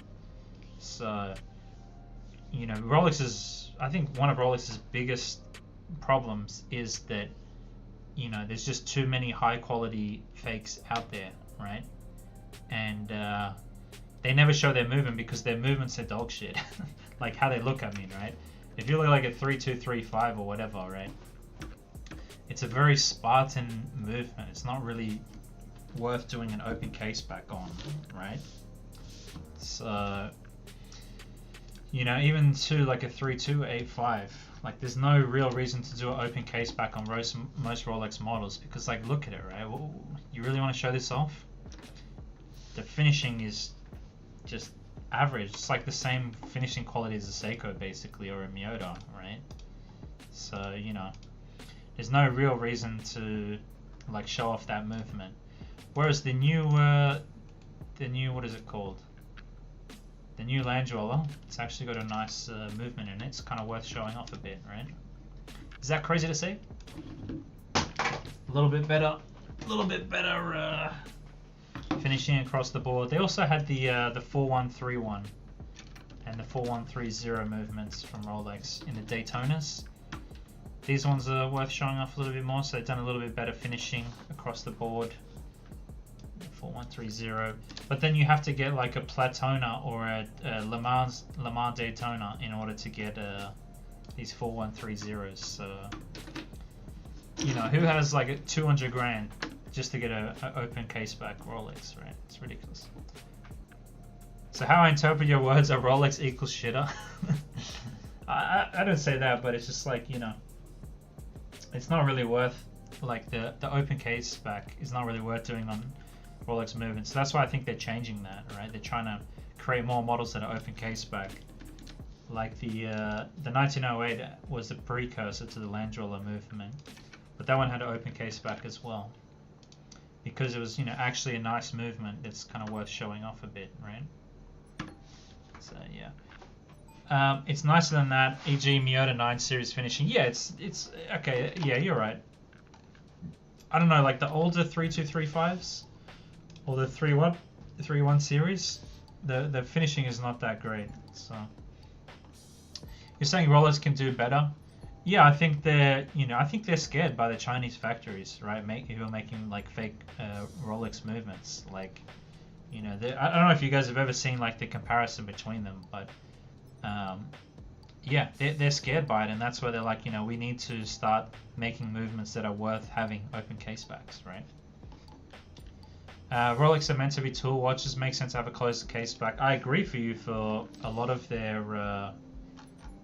I know we're on this topic for a long time, but I think it's interesting to talk about it. I agree that, you know, some of their watches are tool watches, and originally they're supposed to be tool watches, right? You know, the Submariner, the Explorer, you know. But I don't think the Land Jeweler is not a tool watch. I don't think the Day Date is a tool watch. The Sky Jeweler is not a tool watch. Lady Datejust, you know, Oyster Perpetual, you could say that. Submariner, you know, Sea Dweller, GMTs, Deep Seas, you could call them tool watches for sure. Yachtmaster and Titanium, okay, that's a tool watch, but everything else, you know, the precious metals and stuff like that is not a tool watch. So, you know, they should be. That's why they're considering Explorer as a tool watch, Air King's a tool watch. But like the 1908 was never designed to be a tool watch, right? Heading to Hokkaido next week. Are there any well-known vintage shops I should hit up? I don't think so. Let me take a look for you. We haven't been to Hokkaido yet, so oh crap.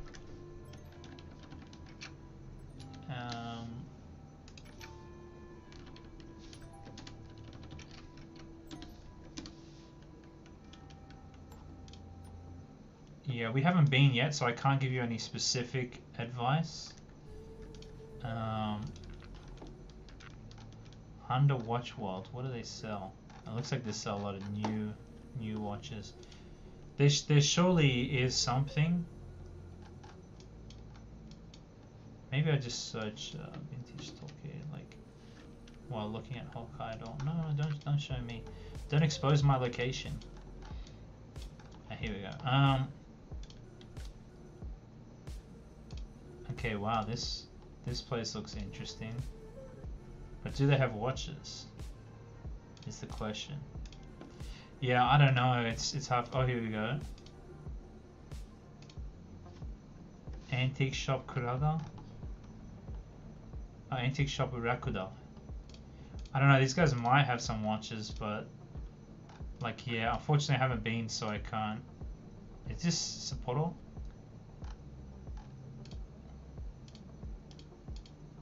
Nose Village, what the hell?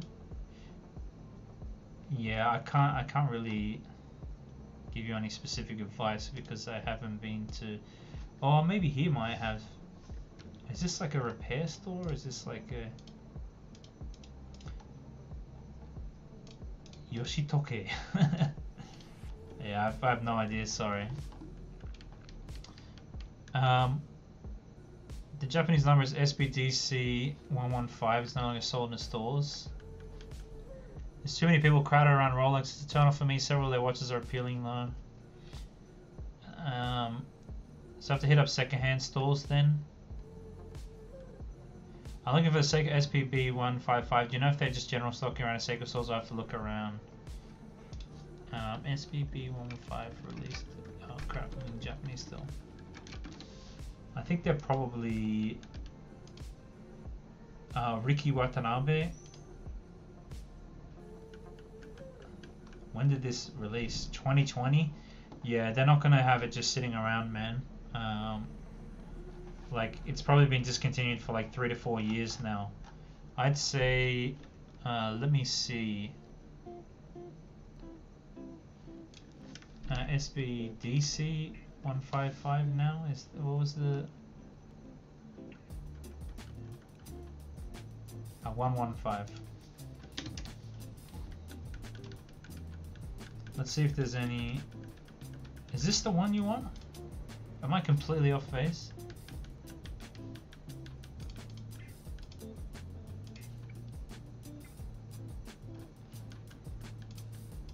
Yeah, it looks like they don't have that one up right now.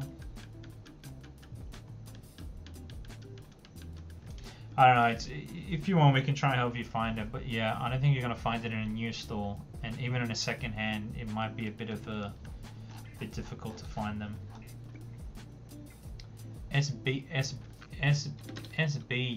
115,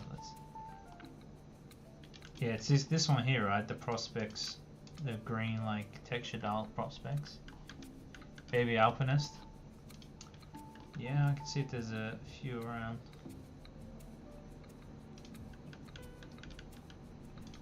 I don't think this is the correct one either. It's saying SPDC 115. Oh, it does have the textured dial. It's just really bad photos. Yeah, like I said, this one's used. It gives it A rank, so it says it's got a... It doesn't feel like it's been used much, you know. That's what they're calling it. Damn. But yeah, I don't think there'll be any just sitting around in random shops. You might be lucky. I just bought a nice tool watch, a G-Shock in titanium, GMW-B5000-TCC-1JR. Oh no!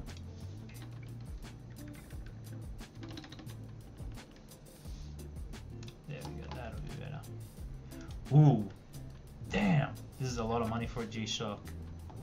This one B5000 TCC. I like how it's like a circuit board.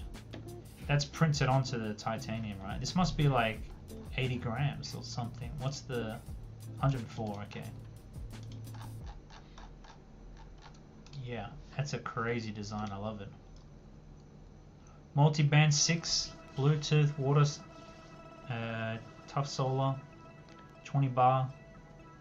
Hell yeah. So it's a GPS solar, right? You can just go anywhere and it'll pick up the new time. It uses a titanium alloy Tixie, which is a characteristic titanium, light and gentle, about twice as hard as pure titanium. Beautiful mirror finish. It's another very similar full metal MRG. Is it crazy to say that because of the new mechanical edifice, we might get a what is it called? Oh, this one's sold out actually, Kat. Is that correct? We might need to change this, put it back into stock, because we can get some more of these.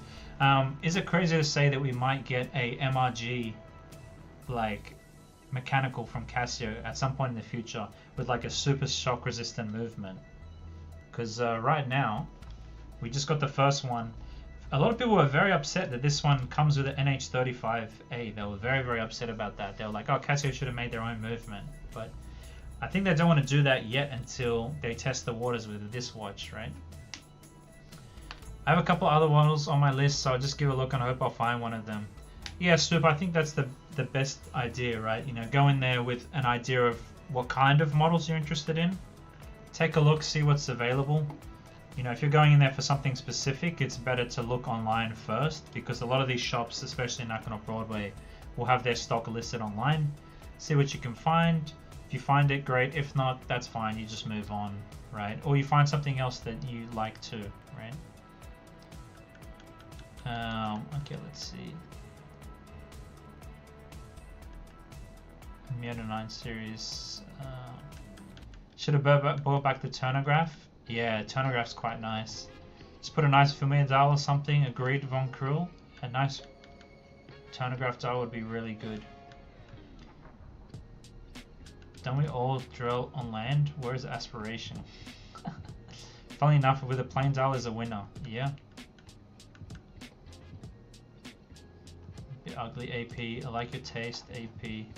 Yeah, any other, I think I missed some of the dream watches, so if you guys let me know what dream watches you have too, that would be great. What's this button do? Ah, okay. Interesting, interesting. I'm fine with Casio sourcing movements from my side. I prefer that even. I want the design and manufacturing the case bracelet. Whatever, let someone else make the mech movement. Yeah.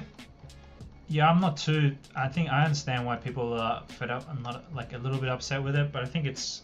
For the first watch, I think it's crazy to expect them to out... Because it costs about $1 million to make a movement, right? To make a new movement. So expecting them to outlay $1 million on the off chance that people like... Well, not the off chance, but...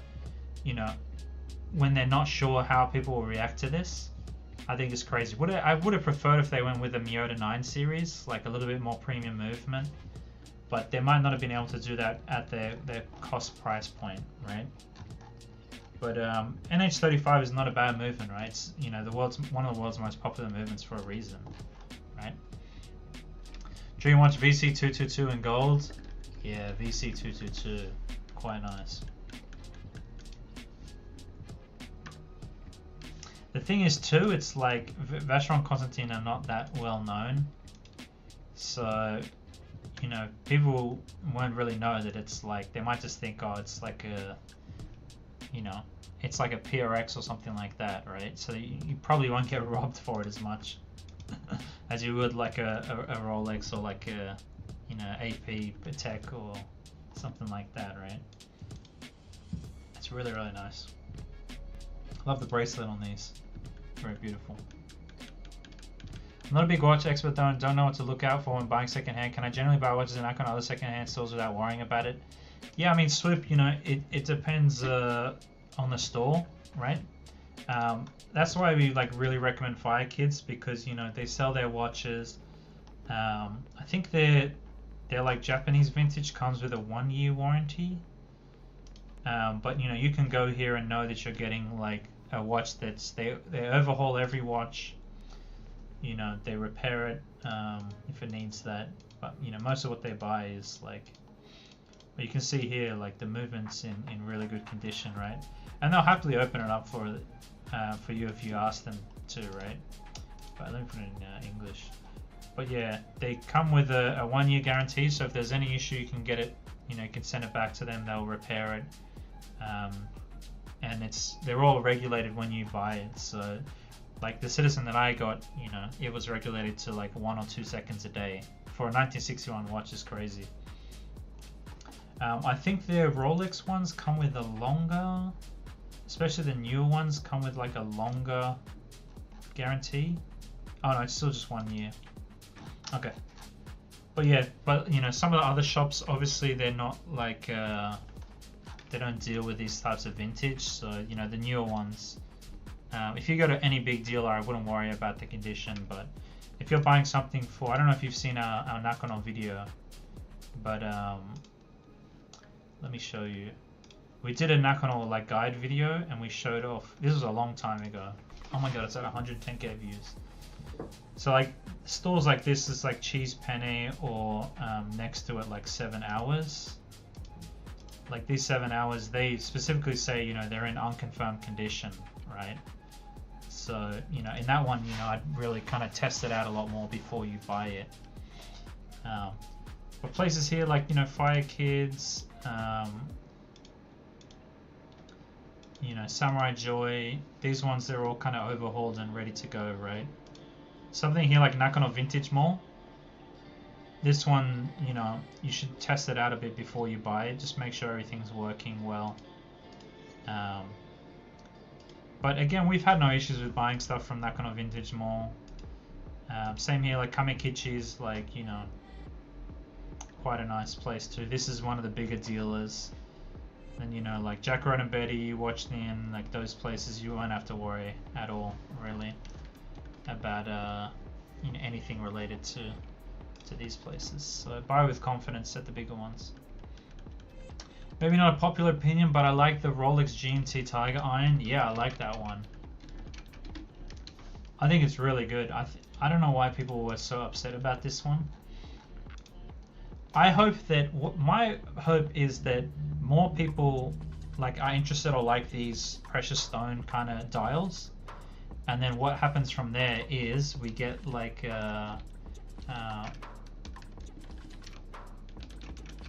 I want to get something like this. So this is like a Rolex Batman that's been modified with an aventurine dial. Isn't that crazy? I think this is really nice. I kind of want to buy a Batman and modify it with something like that. And then when you go to sell it, you just swap in the original dial. And that's good to go, right? But yeah, I also saw there was like a malachite Submariner. Like this. Isn't that crazy? It's obviously it's a modified, you know, it's like a custom dial, but I like the look a lot. They did like a precious, like a full white gold case and then did this as a dial. I think that would be really good. What does the market think of a modern Rolex like that? They generally don't really sell that well. Generally, if you were to do something like this, if you were to sell it, you just swap the original dial back in before sale, and then sell the dial as is, right? Of course, put the original back in. Yeah, I mean, there's people who do people do like rainbow Daytonas where they like gem set it themselves, but they end up being even like, yeah, look at this. Like, if this was a normal steel Daytona, it would be like 35, 40 grand. And then like the rainbow is, you know, it doesn't add any money. In fact, it kind of takes money away, to be honest. But there's also people doing custom onyx style like day dates. So obviously an onyx day date is very expensive, but you could just buy a normal day date and swap in like a custom onyx style to, you know, get that same kind of design, same kind of feel. I've seen two, if you've ever seen like the kanji date wheel, I mean, if I was getting like a day date, like these kanji date wheels almost never come up for sale. So if you want to get one, like, you need to basically just get someone to do a custom for you. There's one here, but it's like way more expensive than a 5-digit, like a 1 series 5-digit day date would be. This would be like a 15 to 20 grand watch if it wasn't for the kanji date wheel, right?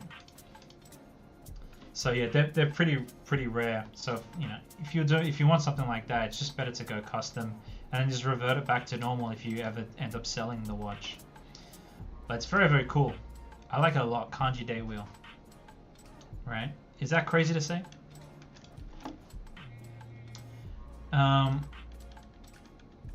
Maybe not popular opinion like the Rolex GMT. VC makes nice watches. They're a little bit more interested in a Rolex too. Yeah, a lot of the VC watches, like, you know, you can get like on Chrono, some of these VC like Vacheron Constantin 4500V. Like, there's a lot of these 4500Vs, and even their non 4500Vs. It's like, this is, you know, a lot of these are cheaper than most Rolex models, and it's just a better watch overall, right? Okay, not a full gold one. But like some of these ones here, like, you know, I think you're getting a watch with a nicer bracelet, a lot more history, and then like open. Oh, it's not showing the movement. You're getting like an open case back as well, right? So, you know, and the movement is much nicer finished. So it just makes a lot more sense, I think, to buy like the cheaper VC models than the more expensive Rolex models, I feel. I'm crashing here. Been a pleasure hanging out. Thanks for coming, Ron. Cool. Have a nice rest of your day, or have a nice sleep. I saw one of these in Hong Kong. Yeah, they're quite nice. Welcome in, Team Free Spirit. Did you see the Zenith this Fire Skyline was released this week? Let's take a look. Zenith Fire Skyline. It's in the news. Oh, this one here. Yeah, this is very nice. We actually went to the Zenith store the other day, and we had a great time. Me and Yudo were taking a look at a lot of them. Really, really beautiful. Really, really beautiful. I like them a lot. Let me just see. Where's Yudo? It's not going to show it. Let me just ask Yuda what time is.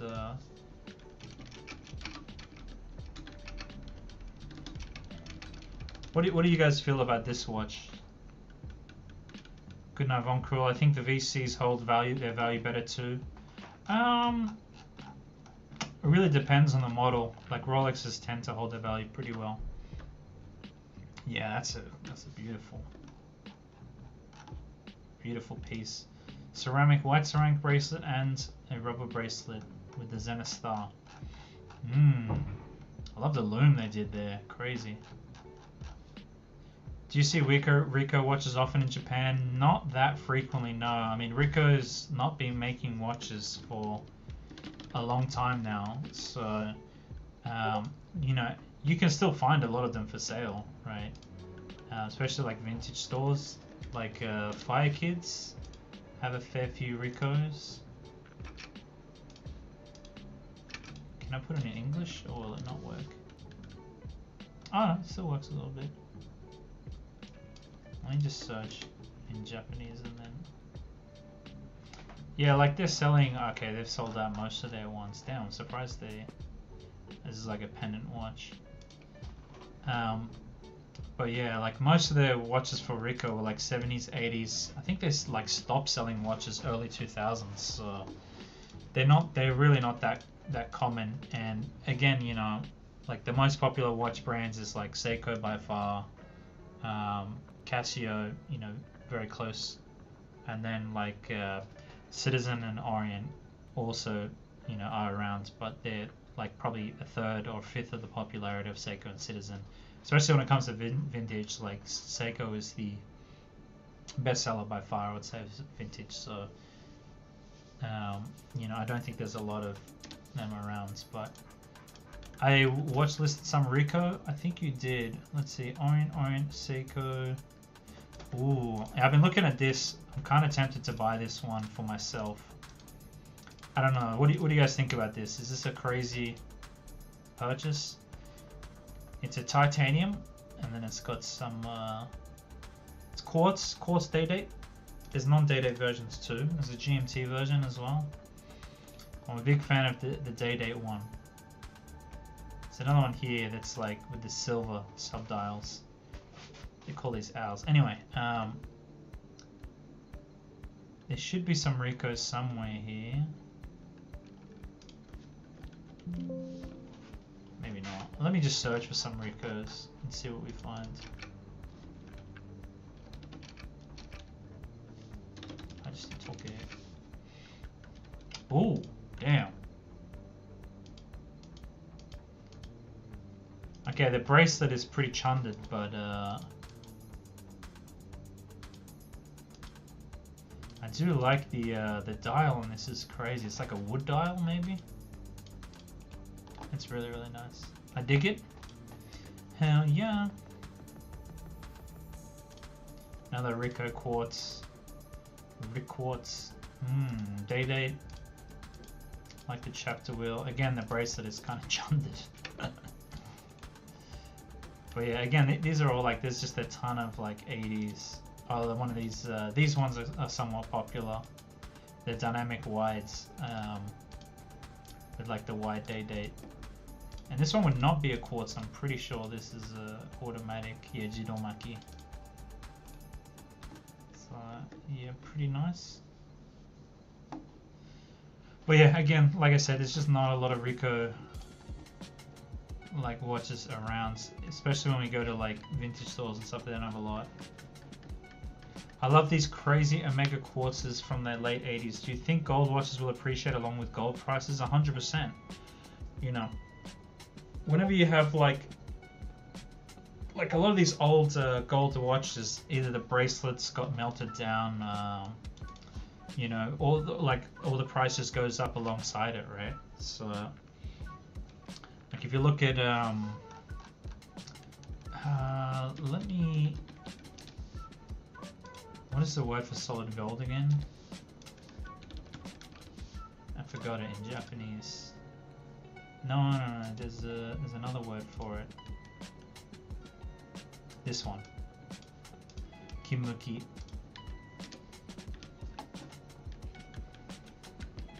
So yeah, like a lot of these ones that are solid gold, like, you know, this one here, this Omega Seamaster, this would be like a 50,000 yen watch all day. But because it's 14 karat, like solid gold, it's now like 300. It's an extra 300,000 yen just because the case is like, it's a gold, solid gold case. By solid gold, I mean solid 14 karat. So yeah, I mean gold, you know, a couple of years ago, this would have been much cheaper because the gold price is not that bad. But if you look at the gold price chart, right, it's just gone through the roof in the past like 10 years. So you can see here since like 2005. I mean, 2010 it peaked, but like 2015, you know, you could buy a lot of these like gold watches for a lot cheaper, but they're basically gone from 15 USD an ounce. Is that 15 or what? Oh, this is silver. I'm an idiot. Here you can see, like there, it's pretty much just gone up. It's at all-time highs now, and so it went from like a little over 1,000 in 2015 to now it's like almost 3.5 grand. So of course that's going to affect the price of your watch. Vintage Ricoh and Rado are kind of similar. Yeah, I can agree with that. How reliable are vintage King Seiko, Grand Seiko? Again, it really depends where you get it from and what the model is. Like I said, you know, Fire Kids have a lot of King Seikos and Grand Seikos. And is there a way I can see?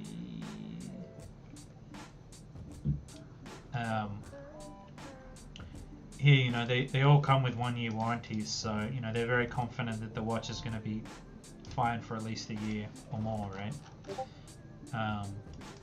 So, you know, I don't think I think they're as, you know, reliable as they can get, really. Like, I wouldn't worry too much about it if you buy it from a good place, right? If you're just buying it from a random seller that you don't trust, you know, you have no real recourse if things don't go well, right? So, you know, I think it's much better to buy them from a place that's already had it overhauled, already had it repaired if it needs some parts or whatever. Especially in Japan, right? Like, if you just buy something and it ships to the US, like, a lot of the US watchmakers won't touch a lot of these watches, you know, because they just can't get parts, right? So they won't really be able to repair it. But while it's still in country in Japan, you know, we've had people who order from us, and then we take it to a watchmaker on their behalf, and then we get it, you know, repaired, overhauled, ready to go before it ships from Japan to the US. So, and that's one of the services that we offer from people who are interested in buying, you know, these watches, but a little worried about whether or not it's going to actually work when they get it. I'm thinking of buying a gold Calatrava as an investment, but I'm afraid of the depreciation. Look, if you're looking, I don't really recommend buying watches for investment always, right? But certainly watches with gold in them, especially when they're very close to their gold melt value. Those watches, you know, you have significantly less risk because, like I said, they will rise and fall with the price of gold, right? So, you know, as long as gold keeps rising, which is pretty much guaranteed to, you know, you don't have to worry as much about the watch brands not being as popular. So some of these, you know, vintage Omegas are very close to their melt value. You know, they might cost 10 grand and it has like 8.5, 9 grand worth of gold value in it, right? So, you know, worst case scenario, those watches, if you had to liquidate it and you couldn't find any buyers, you know, you can sell it for the gold value, plus a little bit of, you know, parts value for the movement and stuff like that, and get the majority of your money back instantly from the melting, right? But again, you know, watches are not really an investment. You know, it's always better to buy actual investments like shares, like, you know, I don't like when people invest in property, but it's also an investment, so, you know, it is what it is. For anybody else who's just come in, let us know what your dream watch is, and we can take a look at some of you guys' dream watches too. What's some other dream watches I have? 5740, I think it is, for Patek. I mean, I think this is just maybe a lot of people's dream watch. It's like a perpetual calendar and a Patek Philippe Nautilus. Is that crazy to say? Very beautiful micro rotor movement. So very, very thin, while also being a perpetual calendar. Oh, AU750, this one's platinum. Is that correct? 5.7, this is a platinum, right? Alright, translated to English please, not French. Oh no, it's white gold, okay. Apart from that, ooh, what would I say for a non...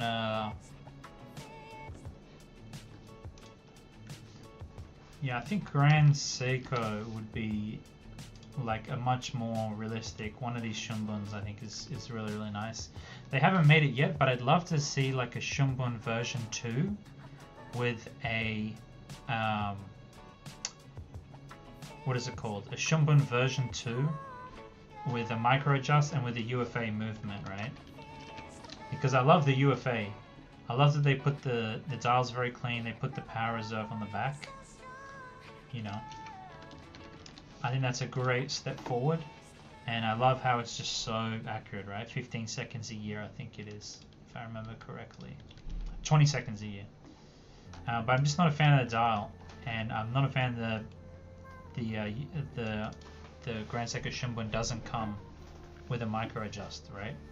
So if they did a second version, a more expensive version or a premium version with the Shumbun pattern, with power reserve on the back, micro adjust, UFA movement would be really, really nice. What do you think about the Tudor Big Rose by Team Free Spirit? Let's take a look. Tudor Big Rose. Oh yeah, these like older vintage ones. Yeah, they're really nice. And a lot of them are, you know, a lot more reasonably priced because they're vintage pieces. So yeah, I love them. There's one here. 538,000. What's that? $3 grand US roughly. It's a roulette date wheel too. Hell yeah. I'll put it in English for you guys. Yeah, I like this a lot. $3 grand is a lot of money though, but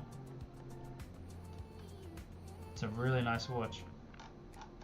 Reminds me, we do have to go to Time Anagram at some point. This is another like vintage dealer in Tokyo that has like a crazy, some crazy Japanese timepieces. Let's take a look.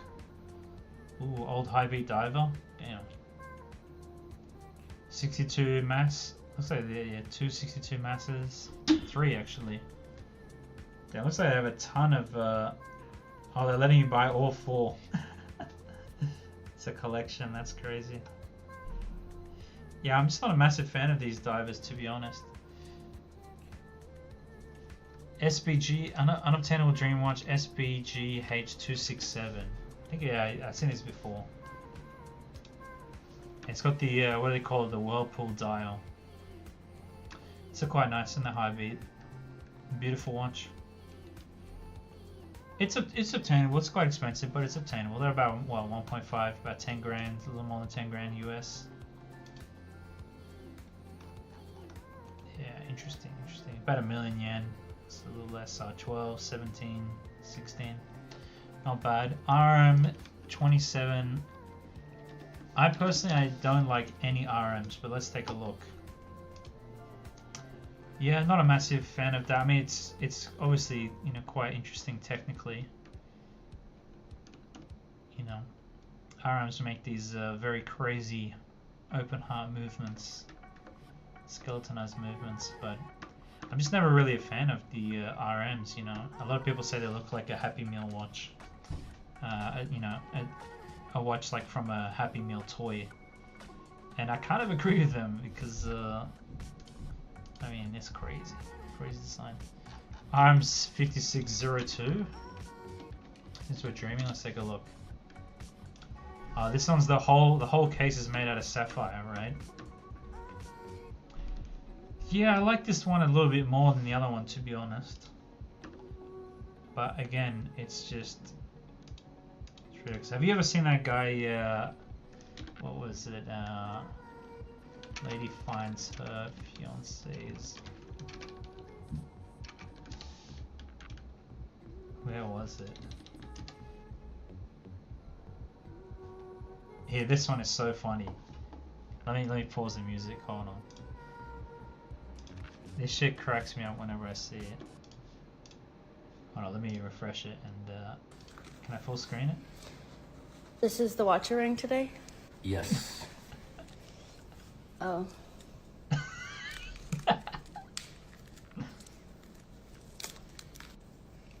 Okay.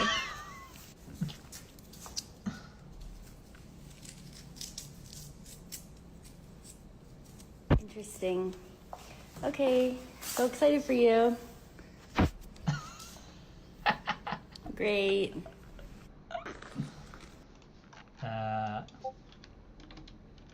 Lady finds lady's boyfriend Richard Mille toy watch. She did a few of these. Where was it? Here we go. This one is so funny. My fiance got a new watch today, and when he told me it was expensive, I said, "Are you kidding me?" Oh, let me reset it.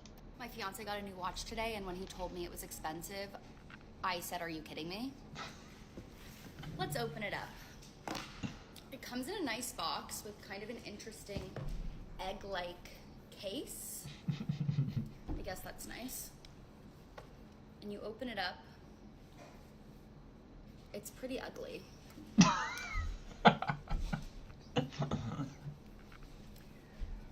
Like, it's just kind of big. And the strap is cloth. Why? Why is it expensive? It's kind of like a G-Shock. Like, you're kidding. Velcro? On a watch? It's see-through. I guess that's nice. I don't know. Do you want to see your skin? He said it's cool because you can see the mechanism. Don't care. I'm just a girl. But they gave him other straps. Or they're getting him other straps, so he said he got a good deal.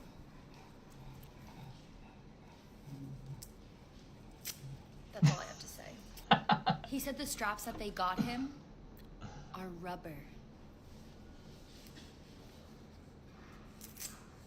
And he called it a bubba. I don't know. Call me crazy, but I think this is insane.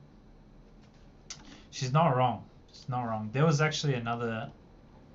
She showed off the rest of his collection, and he has a bunch of crazy watches. He has the perpetual calendar AP that I was looking at earlier. He's got a baller watch collection. Obviously, they're very rich, but yeah, I agree with that. I can't get behind Richard Mille's. I'm sorry, she's right. It's a shitter. Would have to agree. RM's a shite. I'm not the right person to appreciate RM. Sorry, I'm poor. Chad, is this a shitter or a hitter? But yeah, I don't know. I just don't like RMs. You see, Jackie Chan had a crazy. Jackie Chan's got some crazy Richard Milles. Oh my god, Year of the Dragon. Year of the Dragon again. Year of the Dragon again. Year of the Dragon.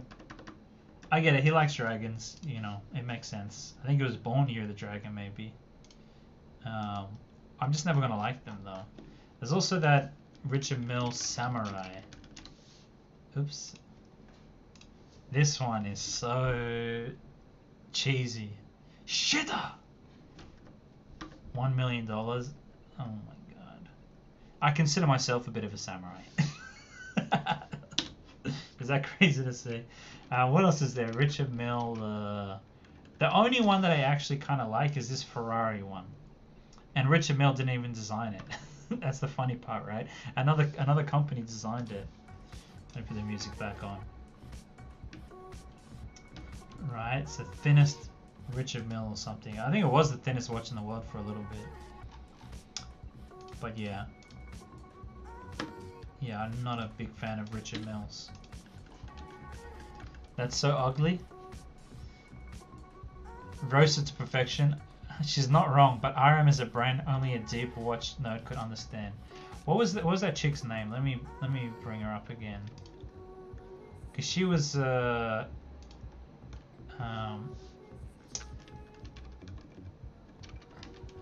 use fiance's watch collection. There was one. She showed off some of the other watches. Away, but these are mine. Yeah, I mean, okay, these two are beautiful watches, right? Frosted gold, frosted rose gold AP, and then this I don't even know, is it a diamond set or something? These are mine. What now? What do you have to say now? They're really beautiful though. That's a crazy thing about with things like that. There's one I want to see the one where she showed. Not the new watch, but she showed yeah, she shows some of the other watches that he has. Yeah, okay, this is crazy yellow gold skeleton AP. That's really, really nice. And the thing is, this is way cheaper than the Richard Mille as well. This is like half the price of the RM, the Bubba. Isn't the Bubba like 400 grand? This is like a 180, 200 grand watch. Yeah, she showed some of the other ones I saw.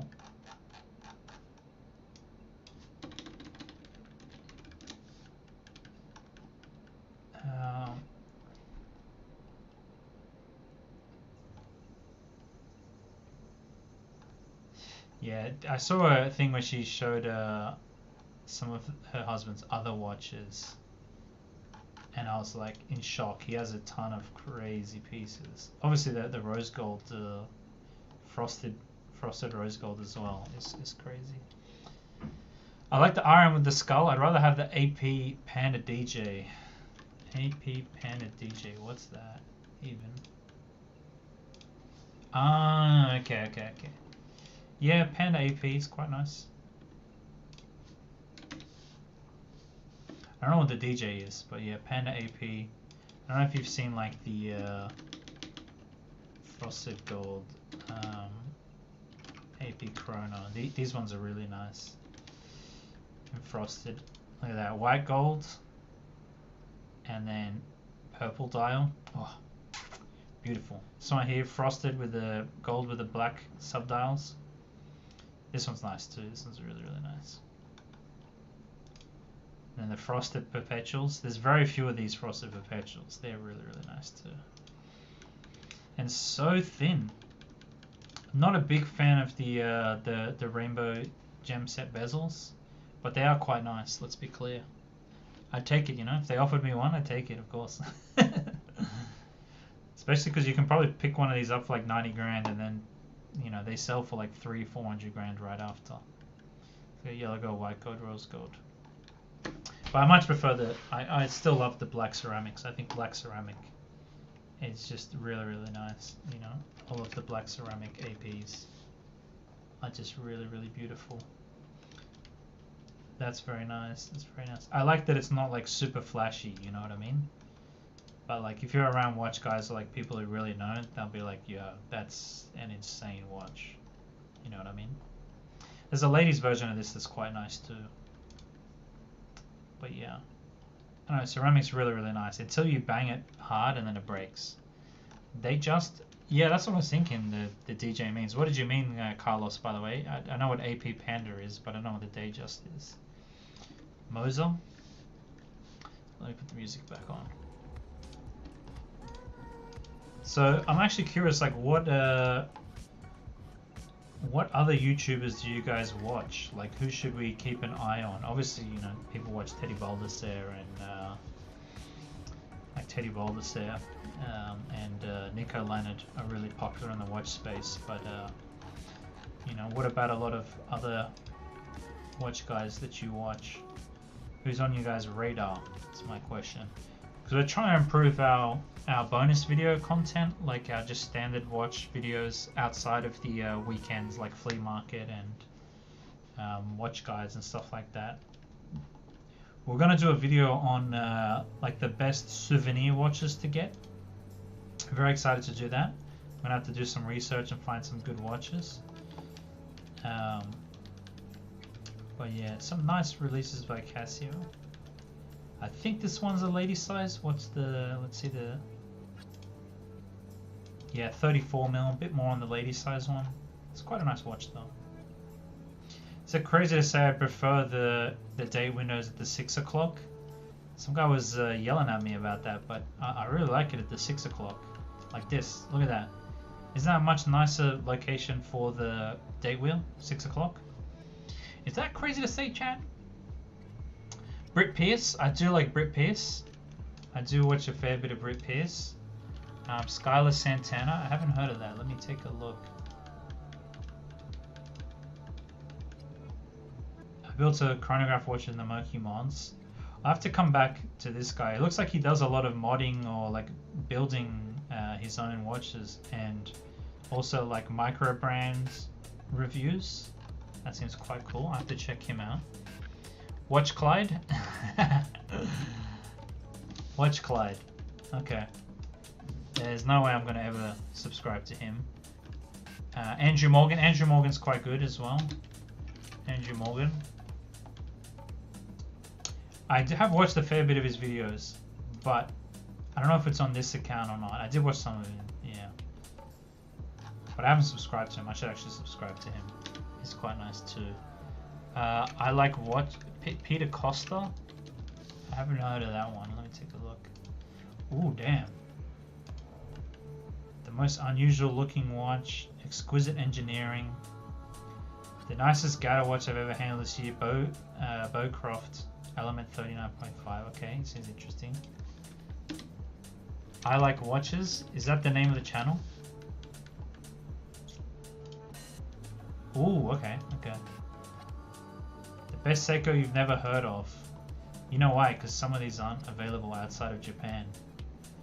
It sucks because Japan keeps a lot of their best models to only in Japan. What were they thinking? I think to see why they put this on this 2-timmer homage dial. Damn. Addy's Dive are still the very best affordable Chinese watch brand. Okay, I'll check him out after this. Ben's Watch Club. Yeah, I know Ben's Watch Club as well. Yeah, this video was quite nice. The 12, I watched this all the way through and I rewatched it back to the start. Like the best non-homage Chinese watch brands. AliExpress, I guess. Yeah, he's really nice. I enjoyed this one. Addy's Dive is pretty good too. Top Tier Ticker, I've seen his videos before too. He's quite nice. He's very funny. He cracks me up. I'm already subscribed to him. When was the last video I watched of his? This on the top AliExpress watch brands, and then these. He talked about the Citizen Zenshin here, which is really nice. No way you'll ever subscribe to Watch Clyde, bro. His style is unique and quite witty. Ask me on Discord, and I'll talk to you about it. Brick Peace is annoying as fuck. I'm not sure how she blew up. I mean, she does a lot of insightful videos. I enjoy her style, you know. I think she's kind of similar to us, right? She keeps things light, loose, fun. She doesn't take stuff too seriously. And, you know, she's authentically herself, right? She gives her opinions as they are. She's not afraid to call something a shitter if she doesn't like it, which I can respect, right? A lot of these guys are, you know, too nice. You know, they say every watch is amazing. Wristwatch Revival, I've seen that one before. I think I've watched some of his videos. Yeah, he does a lot of, I can't remember, I've seen a lot of his content on TikTok as well. Like I saw, he did this ancient like GMT with a Bakelite bezel that he like revived. That was really cool. I spent $7,000 on a broken version of my dream watch. I watched through a bit of this. This was pretty nice too. And you got to working to tag Hoya Carrera. Mental watches, let's take a look. If you can explain why you like them as well, I think that would be really interesting. This guy's another small YouTuber like us too. Buying rare vintage watches at auction. I've seen this one.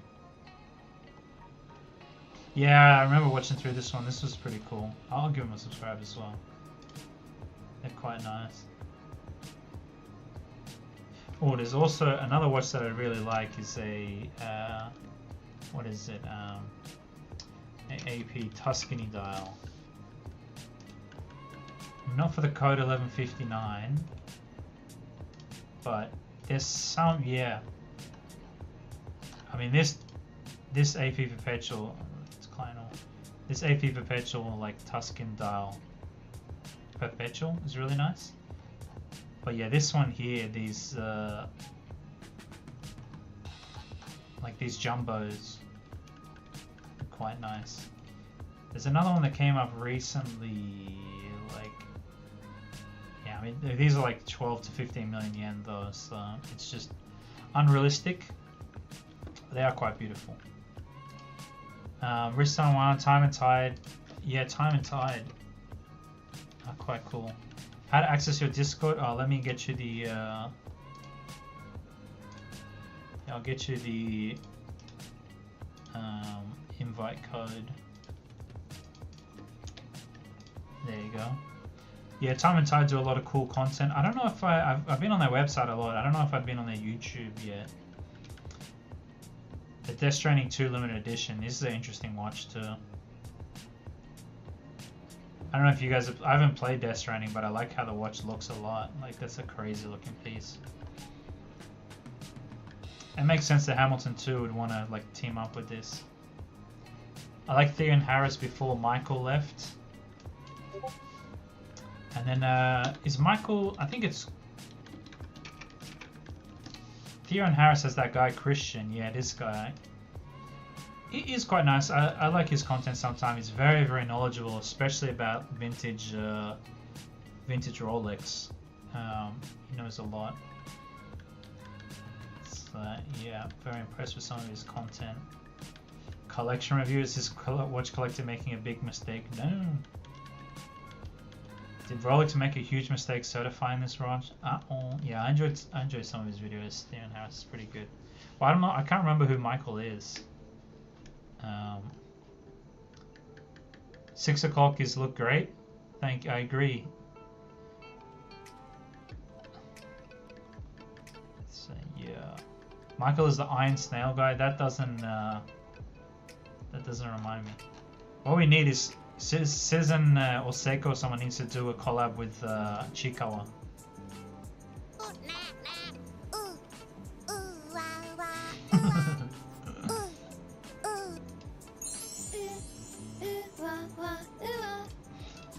Damn, Chikawa. Any Chikawa fans in the chat, or am I just completely off base right now?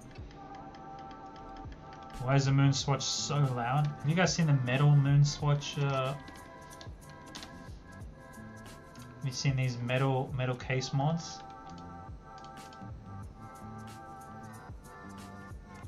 Anyway, they're quite nice too. It's like I said, metal moon swatch case mod. Yeah, these ones are quite hard to do though with the genuine movements, but they're quite interesting, quite cool. What's the time in the US actually? It might be okay. It's just starting to get the early morning. Yeah, look at this. It's because they glue the movement. It's extremely difficult to get it out without destroying or damaging the dial or the movement itself. So it's a bit of a pain to do with the genuine one. So people buy the VK63 ones, and then look at that though. You managed to do it. Damn. Damn. There you go, mate. $300 a mega. He's got it on what is that, nylon or something? They're cool. I don't know. I don't really want to buy a moon swatch though. Kimutaki. What is Kimutaki?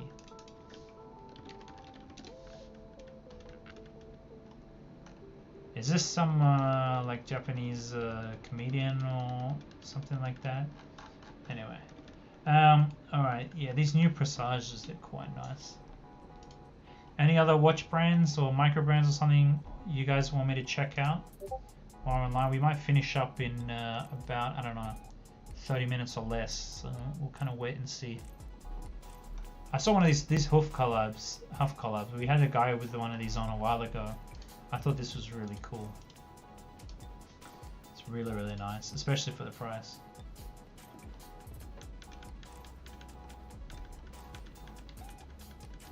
Like the green case back, isn't that crazy? Just a very cool, funky, like 80s style design.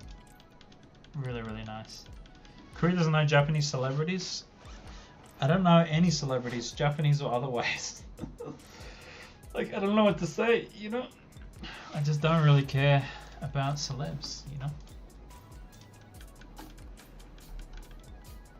Just not a big fan of them.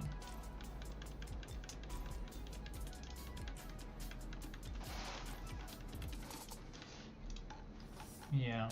I wanted to talk a little bit about. He called Kimutaku a comedian. I'm gonna tell you though.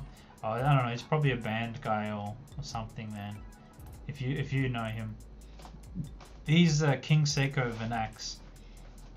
I can't believe that they brought back the King Seiko brand just for this.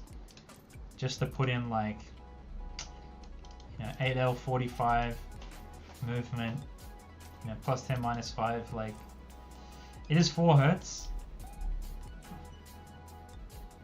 and it does have a sapphire crystal, but 400,000 yen for this. So what, 2.5 grand US? Ridiculous, especially when there's so many really nice, like, vintage King Seikos you can get. I'm just absolutely shocked that they brought this back. Like, why, man? There's just so many great King Seikos, and I just feel like this doesn't do justice to King Seiko as a brand, as a moniker.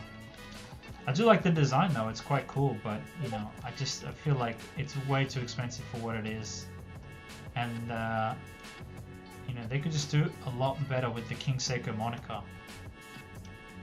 Yeah, it's just very, very disappointing from Seiko, I feel like. So, I don't know. I do like it though. But for like 2.5 grand US for this is crazy. Absolutely crazy. And it's not as, these ones too, like, it's just so plain for like the pricing. I know they base it off this, and it's like, yeah, I guess it's similar, but like, how is the vintage version gonna have a much better movement than the modern one? You know, especially for this price. Could you provide the tier list of Japanese watch brands? Let me see if there's one.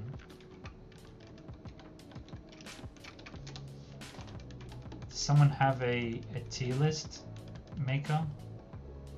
Let me see. Tier list maker. A tier maker, and then can I search Japanese watch? Is something gonna pop up?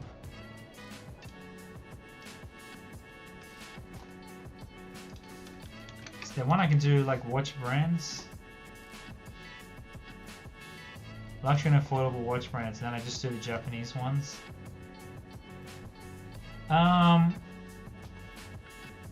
Okay, to me, 100% Casio is S tier, because you know, they make like the most watches in the world. They have really nice pricing. How's King Seiko being positioned relatively now, relative to grand and normal? It's like above. It's like above their normal Seiko ranges. It's like the top Seiko range, right? But it's just not inspiring enough to be that, right? And the pricing puts them like very, very close to grand Seikos, like entry-level models, or their like, you can buy a lot of the vintage, or like not even vintage, like a couple-year-old grand Seikos, the used grand Seikos, for like the same price as a new King Seiko. So it just doesn't make sense to me. What else? Orient. I think Orient for the price is really, really good. I think especially Orient Star, they have a lot of like hitters that are just, you know, under popular for sure, right? I think Citizen 2 is like a S tier. I think they're really underrated for what they are. They're priced very fairly. They have good technology. Citizen, you know, they had Japan's first triple calendar. You know, they've really made these crazy quartz watches. You know, I know everyone talks about the 9F quartz, but Citizen's quartz, especially those Citizen's quartzes, are really, really nice and underrated for what they are. I think Seiko these days is like a C. I think they're too overpriced. You know, they've pushed everything up market because they have, you know, Orient that they can use for their cheaper watches. And now you're paying like $500 plus for like a non-sapphire crystal, an unregulated movement. It's just crazy. There's so many Seikos now, I'm just not a fan of them. I think the luxury watch world's Grand Seiko is just, you know, that like entry-level luxury Grand Seiko is killing it. And they have a lot of really cool designs. You know, I'm glad that they're actually listening to their fan base now. They're getting micro adjust. You know, they put the power reserve on the back, and they're doing a lot of cool stuff. What else? Is there any other Japanese brands on here? Vacheron Constantin, they're okay. I put them around like Seiko, you know. I think they have a lot of work. They do make some really nice watches, but they have a lot of work as well. They're technically not a Japanese brand, although they're part of the Citizen Group. And I don't think there's any other Japanese brands in here. I think if we're adding one in, I think like Koore to me is like a S now as well, or an A. Like they're really, I think instead of buying a Seiko, a lot of people should consider buying like a Koore or NIS or one of these other, or just buying a lot of these micro brands, right? Because there's a lot of micro brands that use Seiko movements and are offering a lot of value for your money. So it just doesn't make sense to buy a lot of these lower end Seikos these days.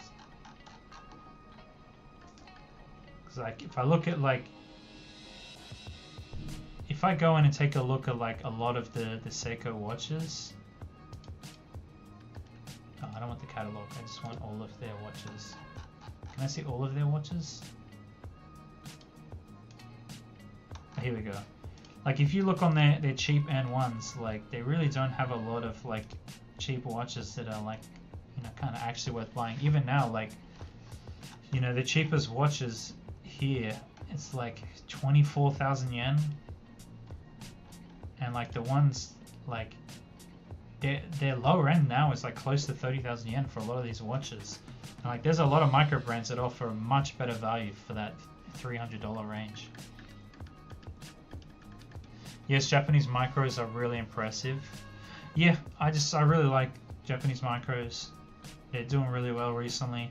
And even Chinese micros too, like, you know, Addy's Dive, people are talking about them. Like they have a lot of like really nice watches, right? Like this one here, like some people have been calling like the blue or the desert yellow one, like, you know, a baby Grand Seiko.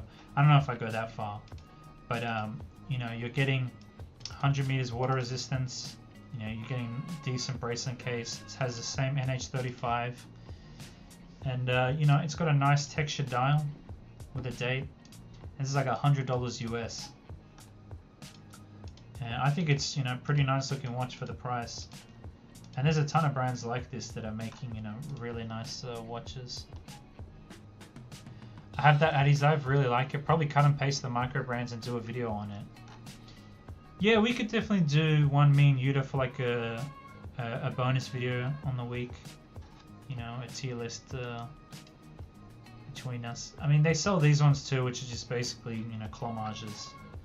But there's a lot of other micro brands that like I don't know if you saw that Zentia Lapis Lazuli in our latest video. Like this one's, I think it's 1,088. So it's about $1,000 US, and this is a really beautiful watch, stone dial. And then I look at like the offerings from Seiko for $1,000, and it's just like they're not really putting in a lot of effort. They've pushed prices up too. Like a lot of the old, like the Seiko 5 GMTs from like 2020 or like 2019. They had some here. So in the 2019, they were selling a lot of these Seiko 5s for like $200, 300-ish, right? So some of these ones were like between like around 200 US, right? And now they're selling essentially the same watch, but now it's like 400-500 US, right? And it's still, if they had upgraded it, if they'd gone, okay, we'll put in a sapphire crystal, we'll regulate the movement, we'll make it a little better, you know, I'd be like, okay, sure. But, you know, they're not doing that. They're just increasing the prices for a lot of these Seiko models. So, like, Seiko was really nice in 2019. Now it's just expensive for what it is, when there's these really nice micro brands fighting it. That's better than the Nico Leonard watch. Yeah, I mean, it's really, really nice. The one we saw, I'm pretty sure, had a open case back, but this one here doesn't have the open case back. But yeah, I really, really liked seeing that watch. There's just a ton of really nice micros out there that are doing really nice watches. Or you can just get, you know, the lower end Seikos, which are just very cheap, and they kind of feel cheap, right? They've got the cheap bracelets, you know. I just think it doesn't make as much sense. Have you eaten, handsome boy? Yeah, I think I'm going to finish up now to eat because it's 9:10. And I do already have food cooked, so I just need to eat it. But yeah, thank you so much everybody for coming on. I appreciate it. You know, we're going to try and do this every week. Usually we'll be able to do it with me and Yuda. But you know, if we can't... Denison, yeah, I'll talk about Denison a little bit as well. Yeah, Denison 2 is another one of those. I think they use... do they use Solitas, or what are they using? I can't remember what they use movement-wise. Oh, it's a Ronda Quartz. Okay, so you're getting a Swiss Quartz. Yeah, they have a lot of really nice stone dials. Like this Tiger's Eye, I think it's called. These guys are making really, really nice watches. Again, under 1,000, right? Like, I don't know what this would be in USD. Probably 600 USD. But you're getting a really nice, you know, malachite watch. Nice design. Just really beautiful. Another one, lapis lazuli, aventurine. Like, these are really nice watches for cheaper than a lot of the Seiko's mid-range. Also eating while watching right now. Yeah. Anyway, thanks guys. I will catch you around next week. We should have Yuda on as well. So it'll be the two of us, but I really appreciated hanging out with everybody. It was an absolute pleasure. Thank you so much for your time. And I'll catch you guys next week. Bye bye. Have a good rest of your day. Good night.